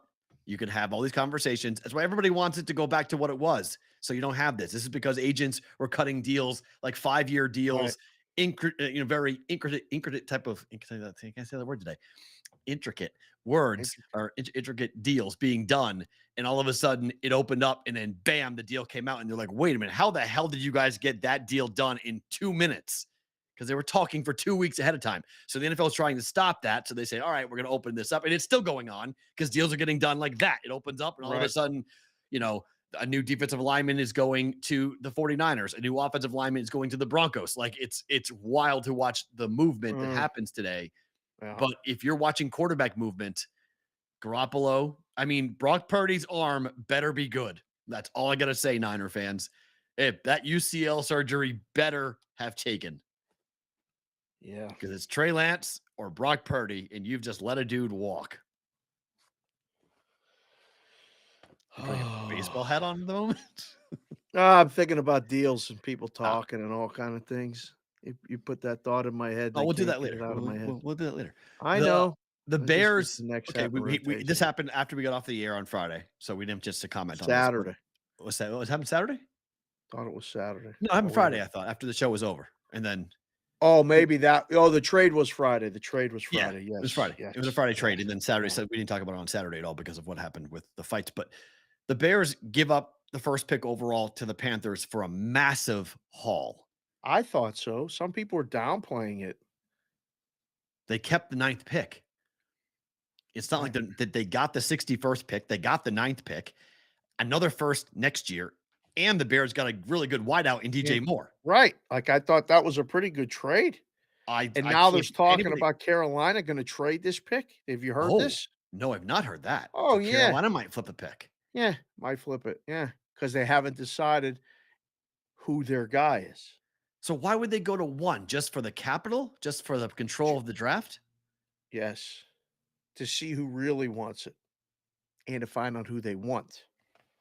That's what I heard. Oh, I could see it. That's playing some really aggressive chess. That's because they need a quarterback. So if you give up the first pick, I think they do. If one of these 3 quarterbacks turns into something really special, that doesn't help. I mean, that's all the people looking back on Patrick Mahomes and saying, look how many teams who needed quarterbacks could have drafted Patrick Mahomes, and they get blasted for not drafting Patrick Mahomes. So, I mean, that's the fear if you're the Panthers. You have the control, and if you can't talent evaluate properly to figure out who is the best fit for your team, I mean, I get the move. I mean, I get the power you have. Ooh. Houston is clearly, I mean, Lovie Smith just did them so dirty because they got to watch everything happening right above them, and they're going to be dictated to, and they can't decide their own fate. I don't know if they should go get a quarterback right now anyway. It sounds like they're not. It sounds like the brass is leaning towards taking one of the two defensive stars, the kid out of Georgia, the kid out of Alabama. Yeah. And that's probably a better pick to build defense to go that route. But again, you have to build the lines before you can get a quarterback. You have to have an offensive line. If you don't have an offensive line, you need to have a defensive line to go get the other quarterback while you have time to build your offensive line and get your quarterback. Getting a good quarterback without an offensive line is a recipe for disaster. So fair. I think they have more things to worry about. But do you know who has a bad offensive line? The Raiders, who just went and got their quarterback with a bad offensive line. I know. I don't know. I'm surprised. I mean, you said it when we started the show, Jimmy G to the Raiders, and I was like, what? Yeah. I didn't see that coming. Oh, I did. Yeah, it was. I think they kicked the tires on Rodgers. I think Rodgers said no, and then they had to pivot. And a quarterback was not going to be there when they draft at 7. The one that they like a lot. And look, Josh McDaniels is a Belichick disciple. He likes players who have already been in the system. So okay, you're getting a guy who's already been in the system. And look, Jimmy G has gone to a Super Bowl. There's numerous quote unquote great quarterbacks in the NFL have never played in the Super Bowl. So people will whine. He's the worst quarterback in the division. Fair, but no, he's not. He's better than Russell Wilson. Is he? Yeah, he's better than Russell Wilson. Yes, he's better than Russell Wilson. Yes, no, he's okay. not. I disagree with that. He's the second to worst. He's third, but I don't think he's the worst. No, I mean, no. I think Garoppolo is going to have a big year throwing the football, if healthy. I feel like the Raiders peak at 9-8. Now it depends upon what happens with Josh Jacobs and what moves they make on the offensive line. But it does free them up at number 7 to take an offensive lineman, which is going to be huge. So they'll take one of the top O linemen available at 7. I like the sounds of that. Yeah, so you pencil that in. So now you got a new offensive lineman, new left tackle to play with. Probably go get a right tackle in free agency. Your wideout weapons, you're set with your weapons. Your defense needs a ton of help. So maybe you go defense in the second round and try to find a linebacker or two. But I'll be very curious to see what happens with the Raiders. The Dolphins went and got Jalen Ramsey. About that. So they get, a shutdown, move all over the field cornerback to come in.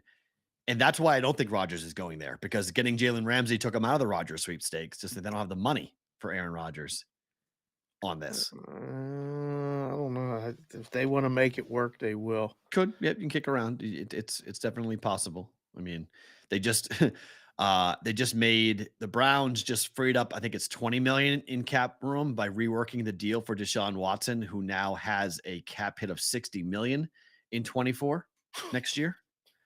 So how's that even possible? Well, that's what Rodgers has. Rodgers is the same thing. Rodgers has a cap hit of $60 million this year for the Packers.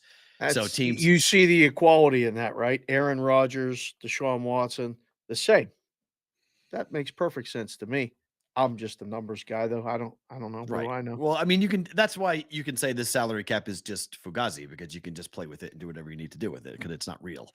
And, perfect. Dumb. I put on the glasses for that one. That was perfect. Just not numbers that don't make a whole lot of sense. None of it makes any sense, and none of it apparently means shit. Doesn't. But Amazing. I mean, the dead cap money, the dead hit on Rodgers. Again, I cannot believe the Packers would do this because the Packers are going to have so much dead money on their books. They're basically punting on the season for this year in hopes of next year being back and being competitive. But I mean, the Bears clearly are not ready. The Bears are coming, baby. They're coming, but they're not ready. Not yet. I mean, do you like Justin Fields? I mean, they're banking on Justin Fields.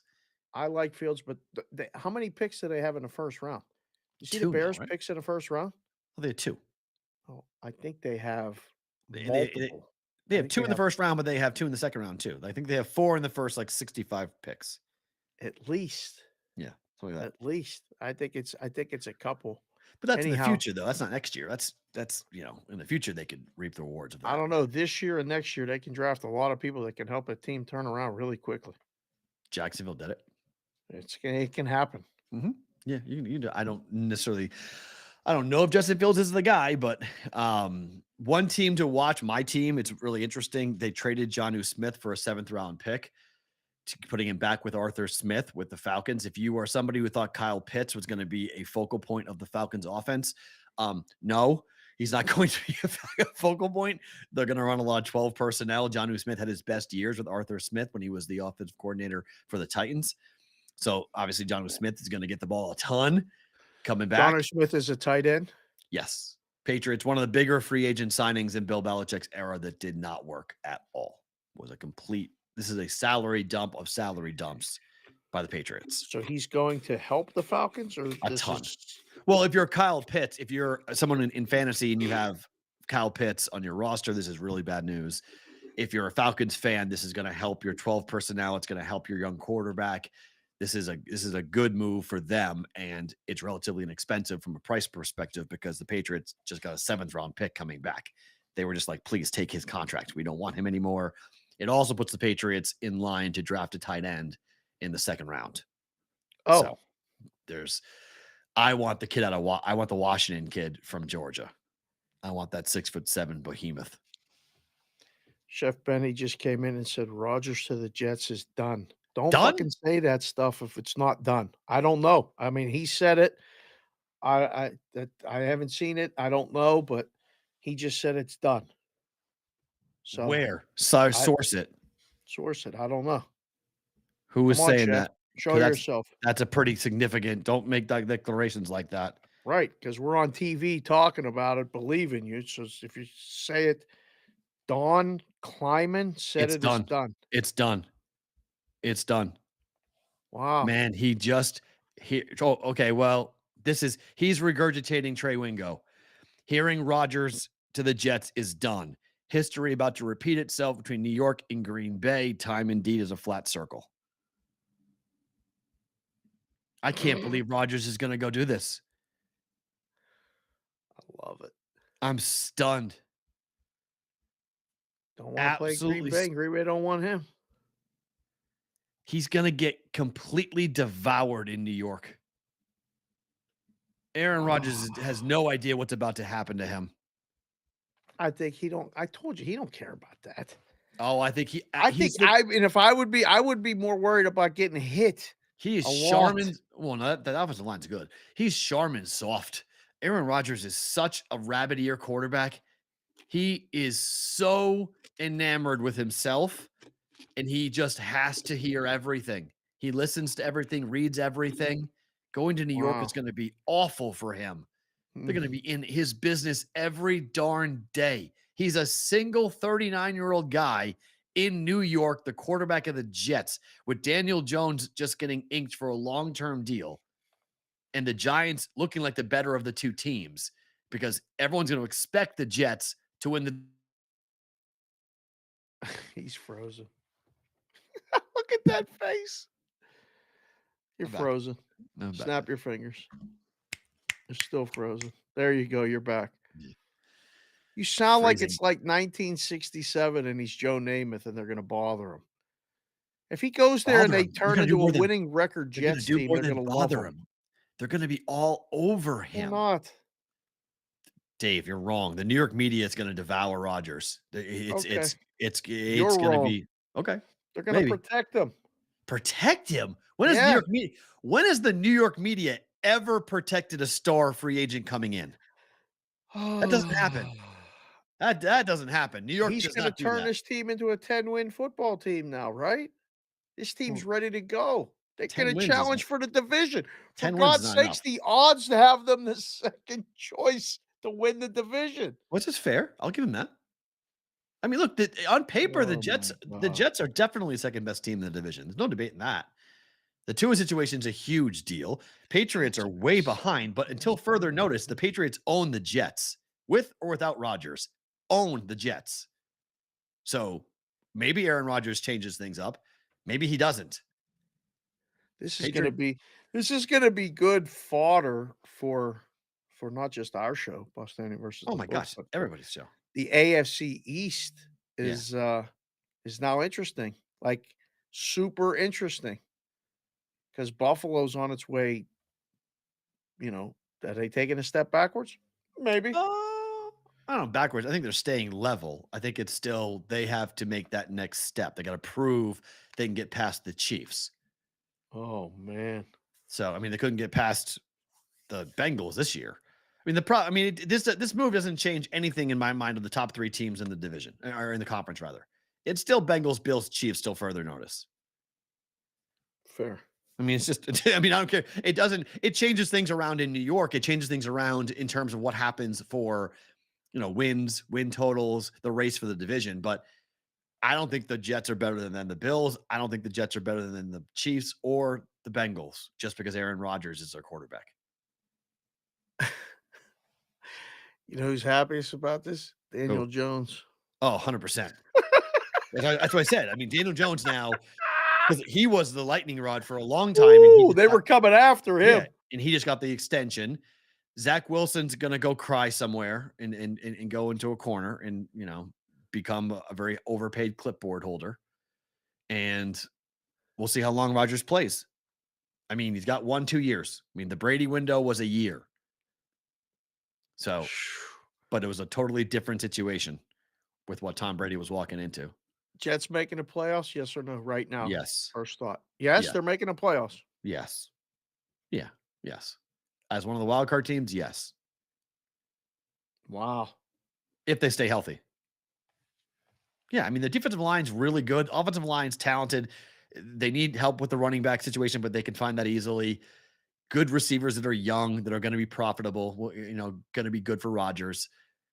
Aaron has thrown a ton of interceptions. And if Aaron Rodgers does the cliff thing, like everyone's projecting, people are saying that he's washed up, that he's done. I don't know. I don't think so. Whoa, I don't know about that. I mean, People have been saying that, saying, look at the numbers. Look at the way Rodgers ended in Green Bay. They're saying it wasn't just the receivers. It wasn't just the lack of Devontae Adams.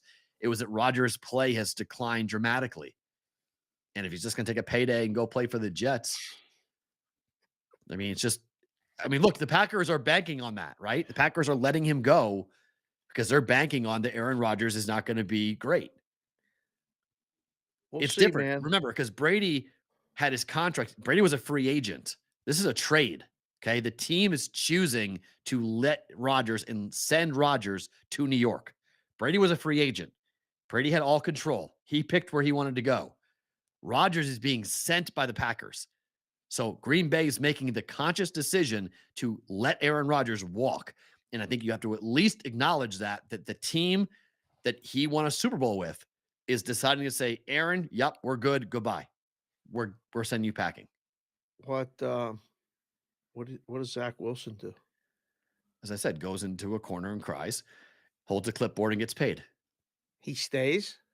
Where's it going to go? He's on a rookie deal. He can't go anywhere. I mean, maybe they trade him just because he's disgruntled, but what are you getting back? A 7th round pick? I mean, Zach Wilson's not going to be, you're going to have to take a big Mike hit White on that. Stays? Yeah, he stays. Sure. Yeah. It's a backup, 100%. Flacco's gone, obviously, but Mike White's the backup. Yeah, that could be the quarterback room. Quarterback room could be Rodgers and Mike White. That's fair. Oh man, this is going to be fun. This is going to be good. I can't wait to see the schedule and see the opponents and when the NFL sets this up. Do the Jets play the Packers next year? That would be awesome if so. I don't think so, but it would be great if the Jets played the Packers. That would be that would be good. Be Wow. like Patriots and Bucks all over again in terms of hype and media attention. So we'll see. Right. Sports Grid, thank you so much. Appreciate you guys being here. We'll be back tomorrow for more on the Rodgers situation. Something tells me it's going to dominate this week. You guys are live on YouTube and Twitter. Don't move. More to come with BVB. All right. Let's. The chat just said Mike White signed with Miami. So he's out. He's signed with. So he's the backup in Miami. Does the beard go back? Does the beard go back up? No. He's done. He's on TV. I forgot he retired. I forgot. Yeah, he's done. I thought he was the backup in Miami. Who was the backup for Miami last year? The Rodgers Flacco dynasty begins. Addison, nice job. Bridgewater, right? Bridgewater was the backup in Miami last year? Yeah. Oh, he winds up going. God. I told you, NFL is beautiful. The NFL is so smart. They know how to dominate. It's a slow news day. Give them the chum in the water. Give them it. It's so annoying to me. It's so smart. Boring. They're so good. They're so smart. They know exactly what they're doing. They know how to dominate news cycles. Wow. NFL Network is saying it's not a done deal with Rodgers to the Jets. Garrett Wilson just said Garrett Wilson just tweeted, I can finally enjoy my vacation now. So if Garrett Wilson's tweeting, Garrett Wilson, the wideout for the Jets. Oh. From Ohio State. Oh. He's saying I can enjoy my vacation now. So if they're saying it's not done, Garrett Wilson just basically broke it, unless he's reacting off of what Trey Wingo tweeted. Right. Garrett Wilson, 22. Elijah Moore, 22. Corey Davis, 28. Yep. Breece Hall, running back, 21. CJ Uzma, tight end, 30. Those are the Jets skill position players. Yep. We'll see how our guy does with the young guys. It's worked out so far. Worked out in Green Bay. So this is weird. So Trey Wingo tweets, hearing Rodgers to the Jets is done, right? Hearing. Uh-huh. Because the world is so wacko. Don Kleiman writes, Aaron Rodgers is being traded to the Jets per Trey Wingo. Quote, it's done. He didn't write. He didn't say that. He said, I'm hearing it's done. This is the problem with people with selective hearing. So people are saying Don Kleiman is reporting. No, he's not. Don Kleiman is reporting off of a Trey Wingo tweet where Trey Wingo is saying hearing that Rodgers to the Jets is done. Oh my God. See what I mean? Like, this is why you just turn the phone off and go for a fucking walk. It's just seriously. So all just of give a me sudden, some music and then I'll come back and listen to all this. Yeah. So can't watch anything. And Ian Rappaport, I guess, is blowing this up. Ian Rappaport is saying, no, this is not done. Oh, he's shooting this stuff down. Right.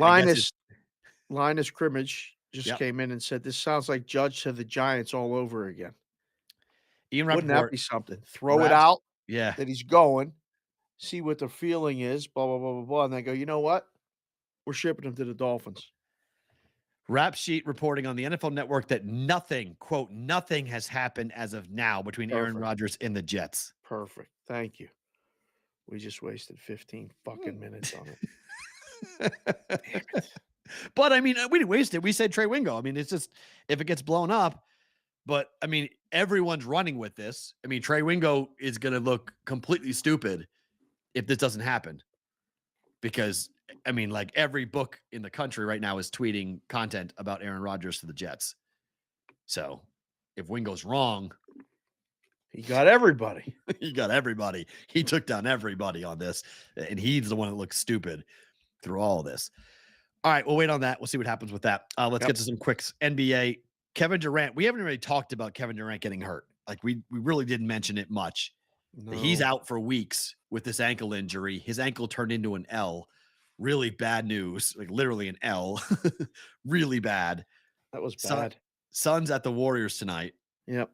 Total is completely crashed. It's my only bet of the day today. Under? Yep. It's 235.5 or 236. You know, I bet last night. Right now, 240. 239.5. Yeah, I saw that opener. Hard to argue with the play under. I don't know. There's a couple measuring stick games tonight. I mean, they're all in the Western Conference as far as I'm concerned. Right. But between Memphis, Dallas, I need to see how that comes out. This game, Phoenix, Golden State, and the last game, Milwaukee, Sacramento. There's some great basketball games tonight. As far as betting opportunity, this is a wait and see. I don't know. I liked what I saw with Kevin Durant in Phoenix. Yeah. Now, having seen that, I can't unsee it. It's just like childbirth. Like we just had our guy. Once you see that thing come out like that, you just can't forget it. Nope. Everything's different after that. Everything is different after that. But I think Golden State's a play in Yeah. this one. Yeah. Yeah? Yeah. Under in Golden State. Yeah. Agreed. Wow. All right. Light But the Golden beam State, +2. Kings tonight oh, man. against the Bucks at home. So you want to talk about a fun team and actually a team where odds are moving. I mean, this is like serious now. This shit's getting real with Sacramento. They just went to Phoenix and won on Saturday. Now they're hosting Milwaukee, who's on a road trip, Overtime loss to the Warriors last game out. right? On Saturday night while we were out doing other things, watching the WAC final, having fun, jumping with the Grand Canyon crowd. That was great. My God. It's just one of those lines that either two things happen. You look at it and go, how is Milwaukee only a 1.5 point favorite or 2 point favorite? Or why is Milwaukee only a 1.5 or 2 point favorite? Which one is it when B. you look at it? Yeah. That's my answer is the second one. What's going on? Because I'll say this: my two favorite things in sports right now. One, the Boston Bruins goalie hug. Yeah. And number two, light the beam. It is fun. It is awesome. It is such a cool thing that the fans, after they win, they run fucking outside to go look at the top of the. I mean, this is marketing. This guy, this president who came up with this because he saw the Anaheim Angels light up the angel sign after each win. Yep. And he was like, "What do we do?" And I don't know how he came up with a purple beam like the Luxor here in Vegas to shoot the thing to the sky, but it is marketing genius. Because it is the coolest thing in the NBA by far right now. When the Kings win, and when the Kings win home, they all run outside with their phones and take pictures of the beam getting shot out of the sky into the sky. And they chant "Light the beam." It's so good. Light the beam. It is good. Over? I mean, the total's up to 244.5 for goodness sake. I almost bet it over last night. It was 240.5. Shit, Yeah, it's bet two. It was 239, 240. Yeah, last night. I was gonna bet over. I was gonna bet it, and I came out of it just because the Bucks have been not scoring a ton. It's like, man, that total is so high, 240, but it's the Kings. They don't play any defense. They run like crazy. So the chat, and again, if you guys are here and you stayed this long, we appreciate you. 1, watching the show. 2, hitting the like button. And 3, telling somebody to subscribe to the channel because we're trying to get to 1,000 subscribers. Please. Ideally, yes, please. By we have no real specific date, but by Friday would be great. If we could find somehow 400 subscribers between now and then would be awesome. The total, so the questions are being asked if Giannis is playing or not. I think the total move up tells you he is. That's what I think. Mm-hmm. That's so you can kind of decipher that. The line, Milwaukee -2, tells me he is as well. Because if he's not playing, by the time this comes to 7 o'clock Pacific, Kings -2.5 or 3. Right. Minimum will be the number. So if you like the Kings, even with Giannis in, you play it. If you don't think he's going to play or think he might not be 100% or sitting out, whatever, you absolutely have to play the Kings now. Am I frozen or am I still on? No, you're good. You're moving now. You look good. My whole computer just froze. So Oh, did it? that's good. Yeah, so it's good. So Okay. it's just FYI. Spring break week, baby. There's a lot of shit happening. My whole computer just completely and totally froze. So hold on, I pulled the rundown on my phone. So I How can many tabs? How many tabs you got open? 1, 2, 3, 4, 5, 6, 7, 8, 9, 10, 11, 12, 13. This initial number was 11 and a half. Look, he hit a button. Look, it's question mark now. He's a question mark. Just like him wearing a umbrella hat. Got to go actually make a couple hats today. That's going to be my best thing about today, but I'll save that for now. I don't know what else is on the rundown. I got to double check this rundown thing right now. I don't know. He leaves us and everything goes to shit, but that's okay. Oh, guess what's next? The Bruins. Huh. They don't even play today. Somehow they made the damn rundown. How'd that even happen? Sabres and Leafs play over 6.5, of course. Dallas at Seattle. That hockey game is an under. Is it? He's gonna have a graphic that says, "Is it under?" I don't know. I'm not sold that it's an under. We'll see. I'm back. I'm not too sure he's coming back. I'm back. Oh, he's back. I'm back. Oh, okay. When I'm you said back. your computer were like totally froze, I was like, all right. Oh no, my computer just literally reset itself. Okay, cool. Oh, The whole thing just reset. Get So you added back in here.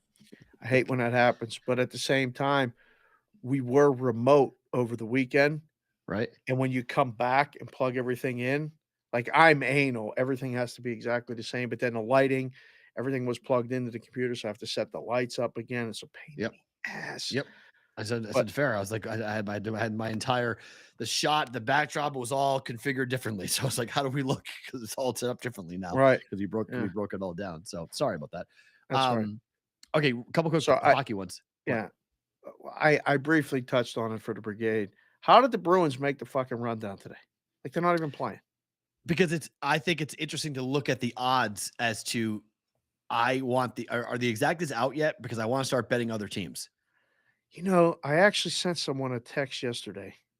I said, you know how many people are going to be in town this week? Might be a good week to get the exactas up for the Stanley Cup. Because I think betting against the Bruins, I mean, I'm going to bet on the Bruins too, but I think betting against the Bruins, I think is a smart move. If they don't fix the power play, they're going to have a problem. 100%. Hold on. Let me get the listening glasses for this one. Hold on. You said what again for the people? If the Bruins power play continues to be as bad as it is, the Bruins have a real problem. And in betting against them would not be a bad idea. And betting against them to load up on other teams coming out of the East would be a smart move. Given where the odds are going to be, because it's gotten to the point now, the Bruins just became the fastest team to have 50 wins in the history of the league. Okay. Ever. So we're starting to get to the point where everyone's going to start betting on the Bruins. You're going to start to see the public come in, start bearing on the Bruins. It's going to open the market up for the teams not named the Bruins in the Eastern Conference to win. And even if it doesn't happen, it's a good bet because there's the value on the other teams are going to start to grow and be way more than it should. So you can jump in on a Florida, you can jump in on a Tampa, you can jump in on a Carolina, on a Rangers. Toronto. Okay. Toronto. There's no way in my existence I'm betting a single fucking penny on the Toronto Maple Leafs to do shit. They're not doing anything. Okay. Whoa. No, not whoa. No, Toronto is not a bet on I will ever make. I don't care if it happens or not. Penguins? No, them either. Jari's playing horrible. good. No, Jari Playing sucks. good. No, Jari's horrible. So Jari's still giving me bad goals. He's giving me soft goals like crazy. So yes, he is. And the game should have gone over yesterday. It didn't. I'm pissed off about that because I bet the over on the Rangers and the Penguins, and it was 3-2 final in overtime. It's pathetic. Stay under. How that game stay under, I have no idea. But I'm watching this game going. There should be like 5 goals right now. Both these goaltenders suck. I mean, Igor's played horrible right now. Igor's awful right now. Like he's just not the same. I don't know what happened to him. I don't know what's going on, but he's not the same goaltender that he was very recently. But the Bruins power play better fix itself. They better find a fix of this because it's really bad. And they should have. I mean, it was 4-0 last night. First, it was 2-0 the day before against Detroit. They came back at home and won the game 3-2. Then it was 4-0. Like they were dead asleep. They Mhm. score a goal in the second period, 3-1 going into the third. Then it's 4-1. Bruins score 2, or it was 4-1 going into the third, and the Bruins score 2 quick goals. And Charlie McAvoy is on the doorstep with his stick in the blue paint. Oh, he Puck missed comes it. right there. Top it in, 4-4 game. Puck jumps over the stick. Just 4-3 goes missed to it. a 5-3 final. Shame how that shit happens. It just But doesn't over on the power play. Over 5-on-5, they kicked the shit out of the Red Wings. Over when it came to power plays, Bruins did nothing. Couldn't even get shots on net. It's a real concern. It's a real concern. You've heard though, Konowinski just came in the chat and he said in Canada the Leafs fall in the spring. Did you know that? Yes. Yeah, that's a good saying. It's a good joke. It's a Really funny good joke, but saying. it's a very accurate joke, and I would never, and I'm not going in and touching them. Sabres Maple Leafs, speaking of Toronto, over 6.5. All of a sudden, the Buffalo Sabres are an under team. Where the hell did this come from? Over. You like it over? Over. Numbers would say over, right? But what is going on with Buffalo? What they do? Go under 2 games in a row? I mean, It's what's 4 games. It's like 4 out of 5. I think it's something crazy. Looking at it last night, it's bizarre. By the way, Toronto's beating Boston 15-3 right now in baseball. Really? Spring training. Oh, the total's 7 under a quarter. It's 7 now. My God. Oh It man. was 6.5 last night. Yeah, it's painted 7. But I mean, 2-1, 3-2, Over. 3-2. There's a 10-4 that's in there for Buffalo, but 3 of the last 4 games have gone under. Yeah, I don't want What the hell's under going tonight, on? this one. I don't want under that one. Take under in the other one. Toronto has gone, let's see. Toronto has gone over, under, over. No, that's a push. So 4 of the last 5, they're 3-2 to the over for Toronto. Over. Scary. I don't know. Yeah. What about Dallas, Seattle? Under. Under 6.5 with them? Prefer. It's paying. There's only 3 6.5s left in the world. It looks like mostly Okay. 6s. 6 over a quarter, 6 over 20. Couple places still available. 6.5. We were talking about this last night, but I think it's something we have to bring up because Chris Otto pointed this out when he was on BVB, PSU Otto on Twitter. Yep. That as we hit March, as we get into the final 15 games of the regular season, that these turn into playoff games, and these high scoring, wide open hockey games are going to become less and less of an occurrence between contending teams. Yes. The over games are still there, but they're fewer. They're Right. just with shitty teams. But Toronto is playing a shitty team tonight. Buffalo's not. They're contending. I'm talking the Anaheims, the Blackhawks, the bottom of the league. There's a lot of over games. Buffalo's contending. I guess technically they're contending. They're still right there. I mean, they're not right there. They got a ton of teams between them and the playoffs. But well, that's the problem, the number of teams. But I mean, it's a 4-game winning streak away from being right in the discussion. But they've lost 4 in a row. This is the problem. I mean, it might be a 4-game win streak, but they've lost 4 games in a row. The Senators, the Capitals, and the Panthers are between them and the Islanders at 76 points for that second wild card. The Senators, the who? Capitals and Panthers. They have 60. They have 69 points. So do the Red Wings. Senators have 70. Capitals have 71. Panthers have 73. Islanders are the last team in with 76 points. And how many points do the Penguins have? The Penguins have 78. I mean, they're 3-game losing streak from being out of the playoffs. Mm-hmm. It's so close. Yeah, from 69 from the Red right. Wings. Auntie Pittsburgh. said it's officially Sabre season is over, so it's over. Yeah. Wow. The loss All right. 10-4 just did it. He said they're done. Oh, well, then they came back and they lost 3-2 yesterday. Oh. So Auntie knows. no, I don't think it's done myself. I think they're listen until it's 9 done, points. Yeah, 9 points separating 1, 2, 3, 4, 5, 6, 7 teams. It's not done. That's by any means. Yeah, that's not done. That's you're live. You're right. You're not getting one of the top 3 spots, but right. The wild card spots are available. I mean, the wild card's going to be a fun race coming down the stretch. Mm-hmm. So, and in the Western Conference, Stars, Wild, Jets have it pretty good. Edmonton with 80 points, Colorado with 78 points, and there's a 5-point differential there between the Preds and the Avalanche. So the Western Conference is pretty much done. I mean, there could be some movement, but They're probably playing for not. positions, right? Yeah, like Colorado and Colorado's got to watch its back for Nashville and Calgary, but not much. It's 5 points, and then the drop to the Blues is huge. It's 15 points. That's those are set. But I mean, like, Yeah, Vegas's position isn't set. no, they're 3 points up on the Kings for the 1 seed of the Pacific. Right. That's a big deal. Yes, I mean the Wild and the Stars are the real race, though. 85 points, 84 points. Right. That race is going to be awesome to watch. Yeah. And then Kraken are safely in, but they have 81 points. Edmonton right behind them with 80. So Edmonton might get out of the wild card. Like the Western Conference, the seeding movement, we kind of know who's going to be in, but we don't know who's playing who. Yeah. Who's going to be playing what and who's going to be where. That's going to be a ton of fun to watch. Yes. How that all shakes out. That's going to be really, really fun to watch. All right, just to cycle back quickly to the basketball talk. Yep. Just because we love laughing. We love the American Gaming Association. We love Casey Clark and folks, but we also love the numbers. They came out with another study that hit yesterday. Amazing. That 68 million American adults plan to wager $15.5 billion on the NCAA tournament this year. 15.5 billion with a B wagered on the tournament. Me and Casey are going to have to talk about, I need to be hired as a consultant on some sort of level so I can say, hold on, time out with these numbers. You can't just throw out these numbers, but I guess you can. You can. Is there anything more than this or the Super Bowl that a non-gambling person will participate in this somehow? Masters. I think the only other one is the Kentucky Derby.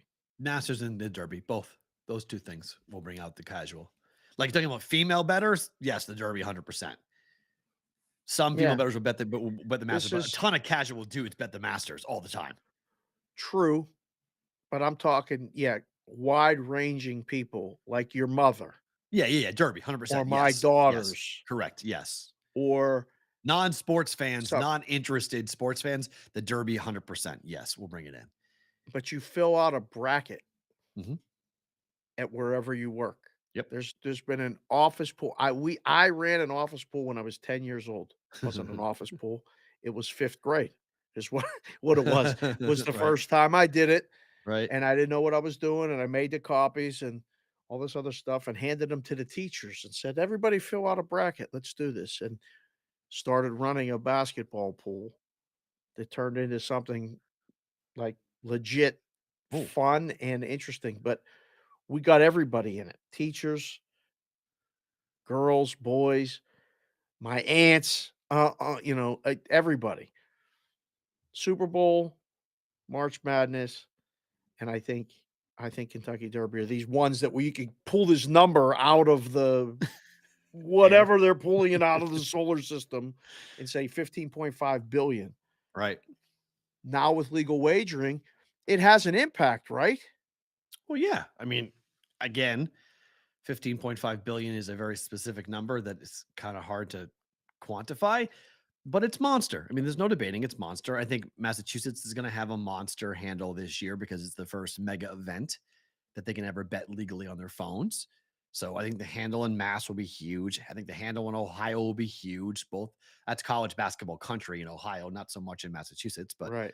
People do like betting, so they'll bet it just because it's the one event that people in Mass actually care about college. They care less about the college football championship and care way more about the NCAA tournament because there are some local teams like Vermont's in this thing.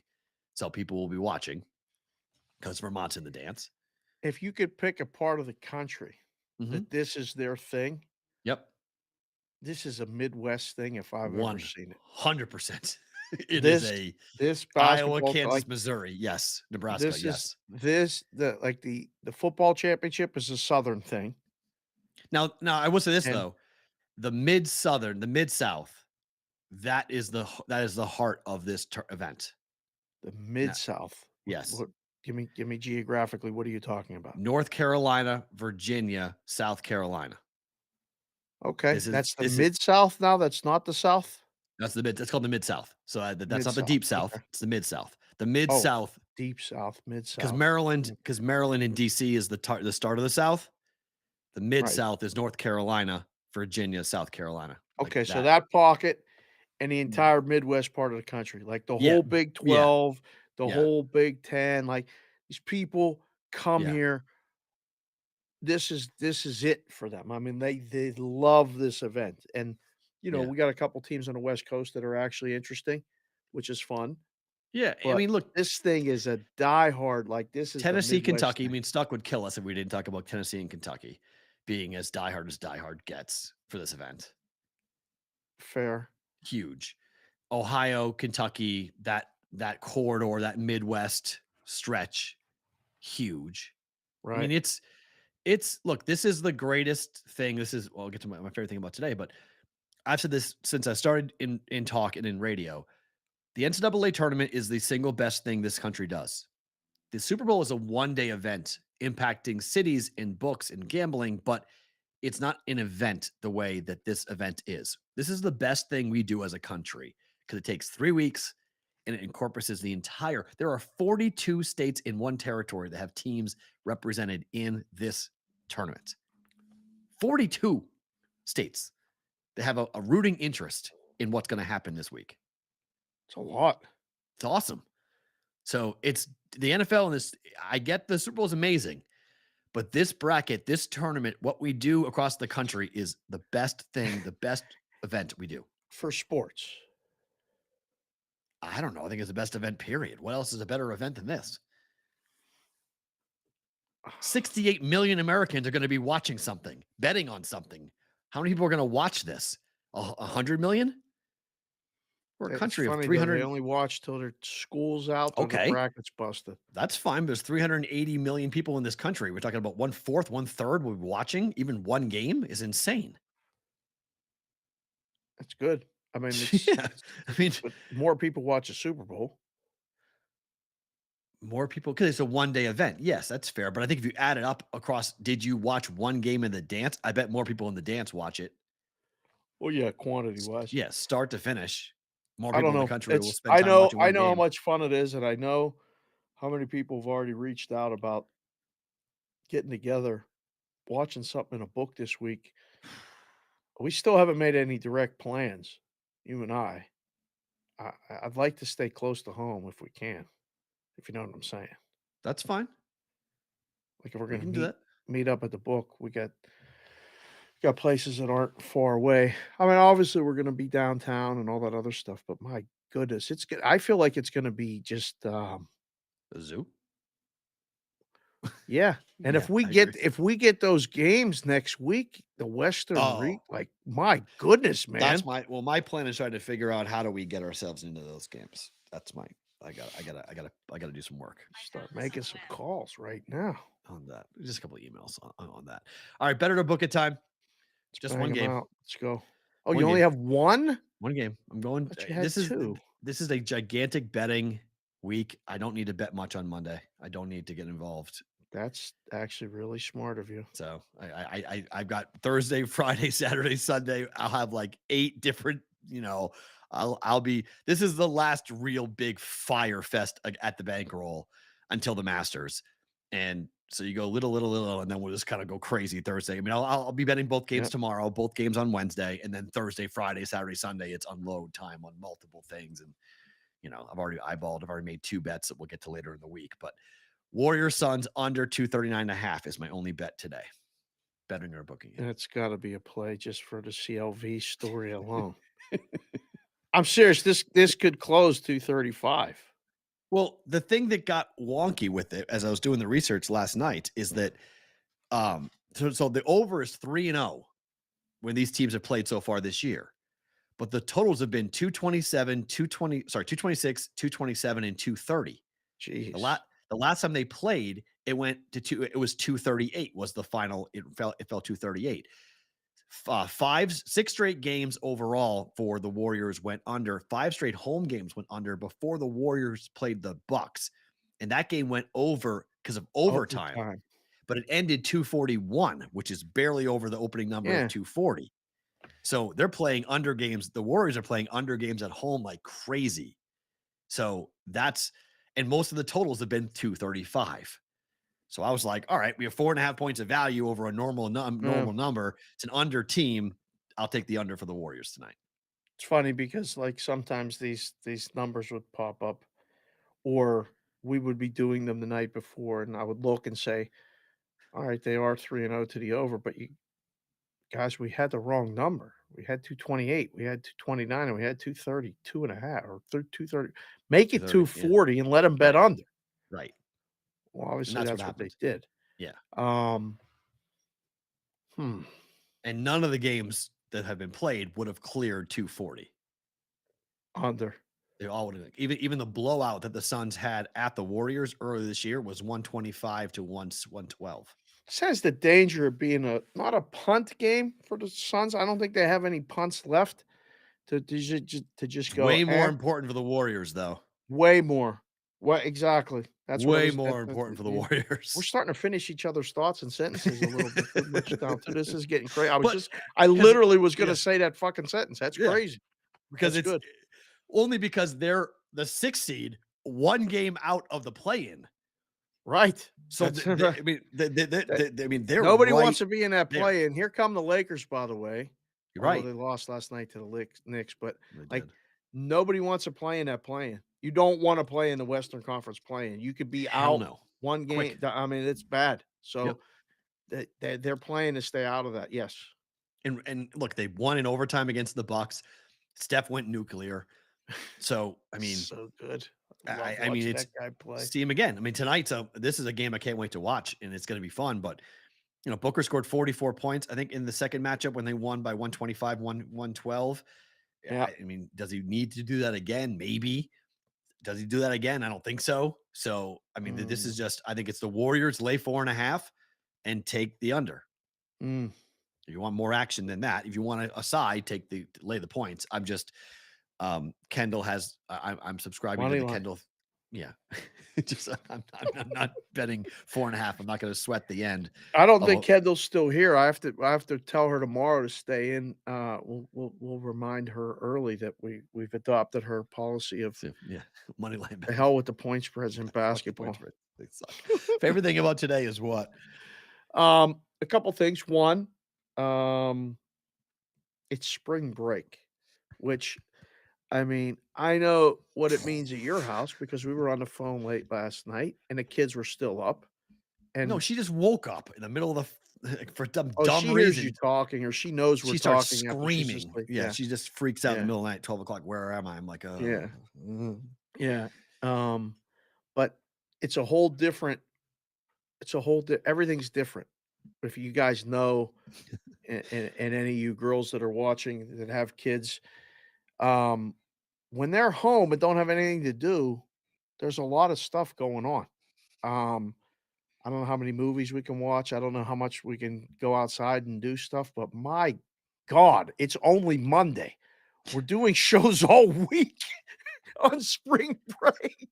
And my favorite thing about today is that for 2 hours, approximately, which we did the today's show, 2 hours, we get to just sit and talk without much interruption, minus the dogs occasionally. You got the landscape guy, must be on spring break too, because he wasn't here.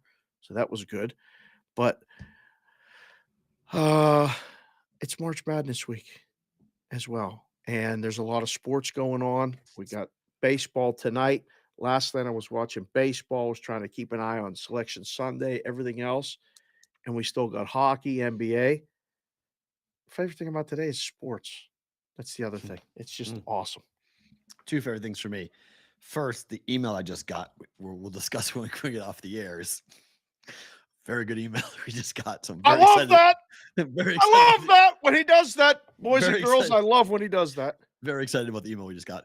Second, you're absolutely right about being sports. The NCAA tournament is what I cut my teeth on. The first ever major event I covered was as a junior in college, UMass in Atlanta, playing in the NCAA tournament. I was a freshman when UMass went to the Final Four. Where's he going? He just got up and ran. What did he go and get? I don't know what you just did. What was that? You okay? Oh, yeah. No. I just got a call like Shefty did. I had to get up and take a call real fast. It's NFL free agency. You have to act very important and get up in the middle of the shot while other people are talking. And then run. And then run and then they've been doing that consistently on the NFL Network today. It's been very funny. It's absolutely comical. And now your earbuds in the wrong ear. But I cut my teeth on it. I didn't interrupt your flow. I apologize. It's right. It's going where I was, I was a freshman in college when UMass went to the Final Four, so I wasn't covering sports yet. I hadn't gotten into the media yet as a freshman. And then by my junior year, I was heavily involved. Wait, you were at school when your team went to the Final Four? Yeah, my freshman year. Only appearance ever for UMass in the Final Four. Lost to Kentucky. Lost to Calipari. Lost to Patino in Kentucky. Calipari was our coach. Oh, my God. Marcus Camby. You had a team and you were at school and they went to the Final Four. That's one of the coolest things ever. Yeah, it was pretty nuts. And they ended up there was a riot in my area. A what? A riot. After the game was over, the kids rioted. They threw couches off the top of high rises. Yeah, it was pretty crazy. They set bonfires and it was nuts. State police had to come and break it up. See, this is why you Boston people are fucking crazy. That really happened? Yeah, my school is called Zoomass. That's the nickname for my school. I'm serious. That's what it's called. I remember that being said. I didn't know they were throwing couches out the windows. I heard. Because what I joked around by saying that all the kids like me, I'm a son of a UMass graduate. My dad went to UMass, so I went to UMass. We had all heard the stories of the 70s as to when it actually was called Zoomass. It's because the 70s, it was just complete debauchery, all hippies and people running around like crazy. So like I said, this is all the sons of all the fathers who went there. We had to live up to the name of Zoomass. So we had to go ahead and put our own stamp onto what actually was going to happen. So the team loses. Everyone files out of the high rises in the living area that I lived in. UMass has 5 of them. One's like a city. It's called Southwest. And yes, I saw a couch get thrown from a 45th floor top of the building out, and it fell all the way to the ground. And I went, that would have killed somebody. Like straight up, if someone was underneath that would have killed somebody. And we just watched that and we're laughing and we're cheering like that was fun. It's like, this is bad. Police showed up, state helicopters start circling. They're on horses. They did that whole like horse, that whole like, they're in one line and there's 10 horses that just walk their way through. And if you're not moving, the horse will make you move. Yeah, that's what went on when UMass was in the Final Four. But from there, I went to I was play-by-play for UVA women's basketball and called them in the tournament. And I've just been to so many different events for the NCAA tournament over the years. I'll never forget it in my life. Ashley Judd walked in Atlanta at the height of her prime with a Kentucky half shirt on, leather pants, and 6-inch heels, and the entire media room stopped. Never seen anything like it in my life. Everybody just went like, they couldn't believe that Ashley Judd was walking through wearing that outfit for a Kentucky game. And it was like, I'm hooked on sports rest of my life. This is what I'm doing. This is the greatest thing ever. Done. This is what I want to do. So whenever the dance happens, whenever sports comes around like this and the NCAA tournament comes in, I get so excited for it. And it's just such a fun week. So we're going to have fun. Ashley Judd was one of my all-time favorites. She's still in 1996 98 rather. In 1998, she was at her peak. Like that was prime Ashley Judd time. And she literally stopped an entire room, about 200 people in a media room. And she came in to get the Kentucky press pass or the press kit for Kentucky's game. No credential. No one stopped her. Just walked. What would you have said? Right. Ashley, let me see your pass. She didn't have any clothes on. Let's see your pass. She was like, I don't remember much from my college days. I remember that outfit like to a T as to what she wore in that moment. Yeah, there's a few moments like that. I remember things like that too. That's fantastic. So it was pretty wild. Brigade, thank you for being here. This was a ton of fun. We're going to have a lot of fun this week with you guys. The games tomorrow start. It is time to start the madness. 2 games in Dayton on Tuesday, 2 games in Dayton on Wednesday. We'll cover them both for you coming up tomorrow on BVB. Matt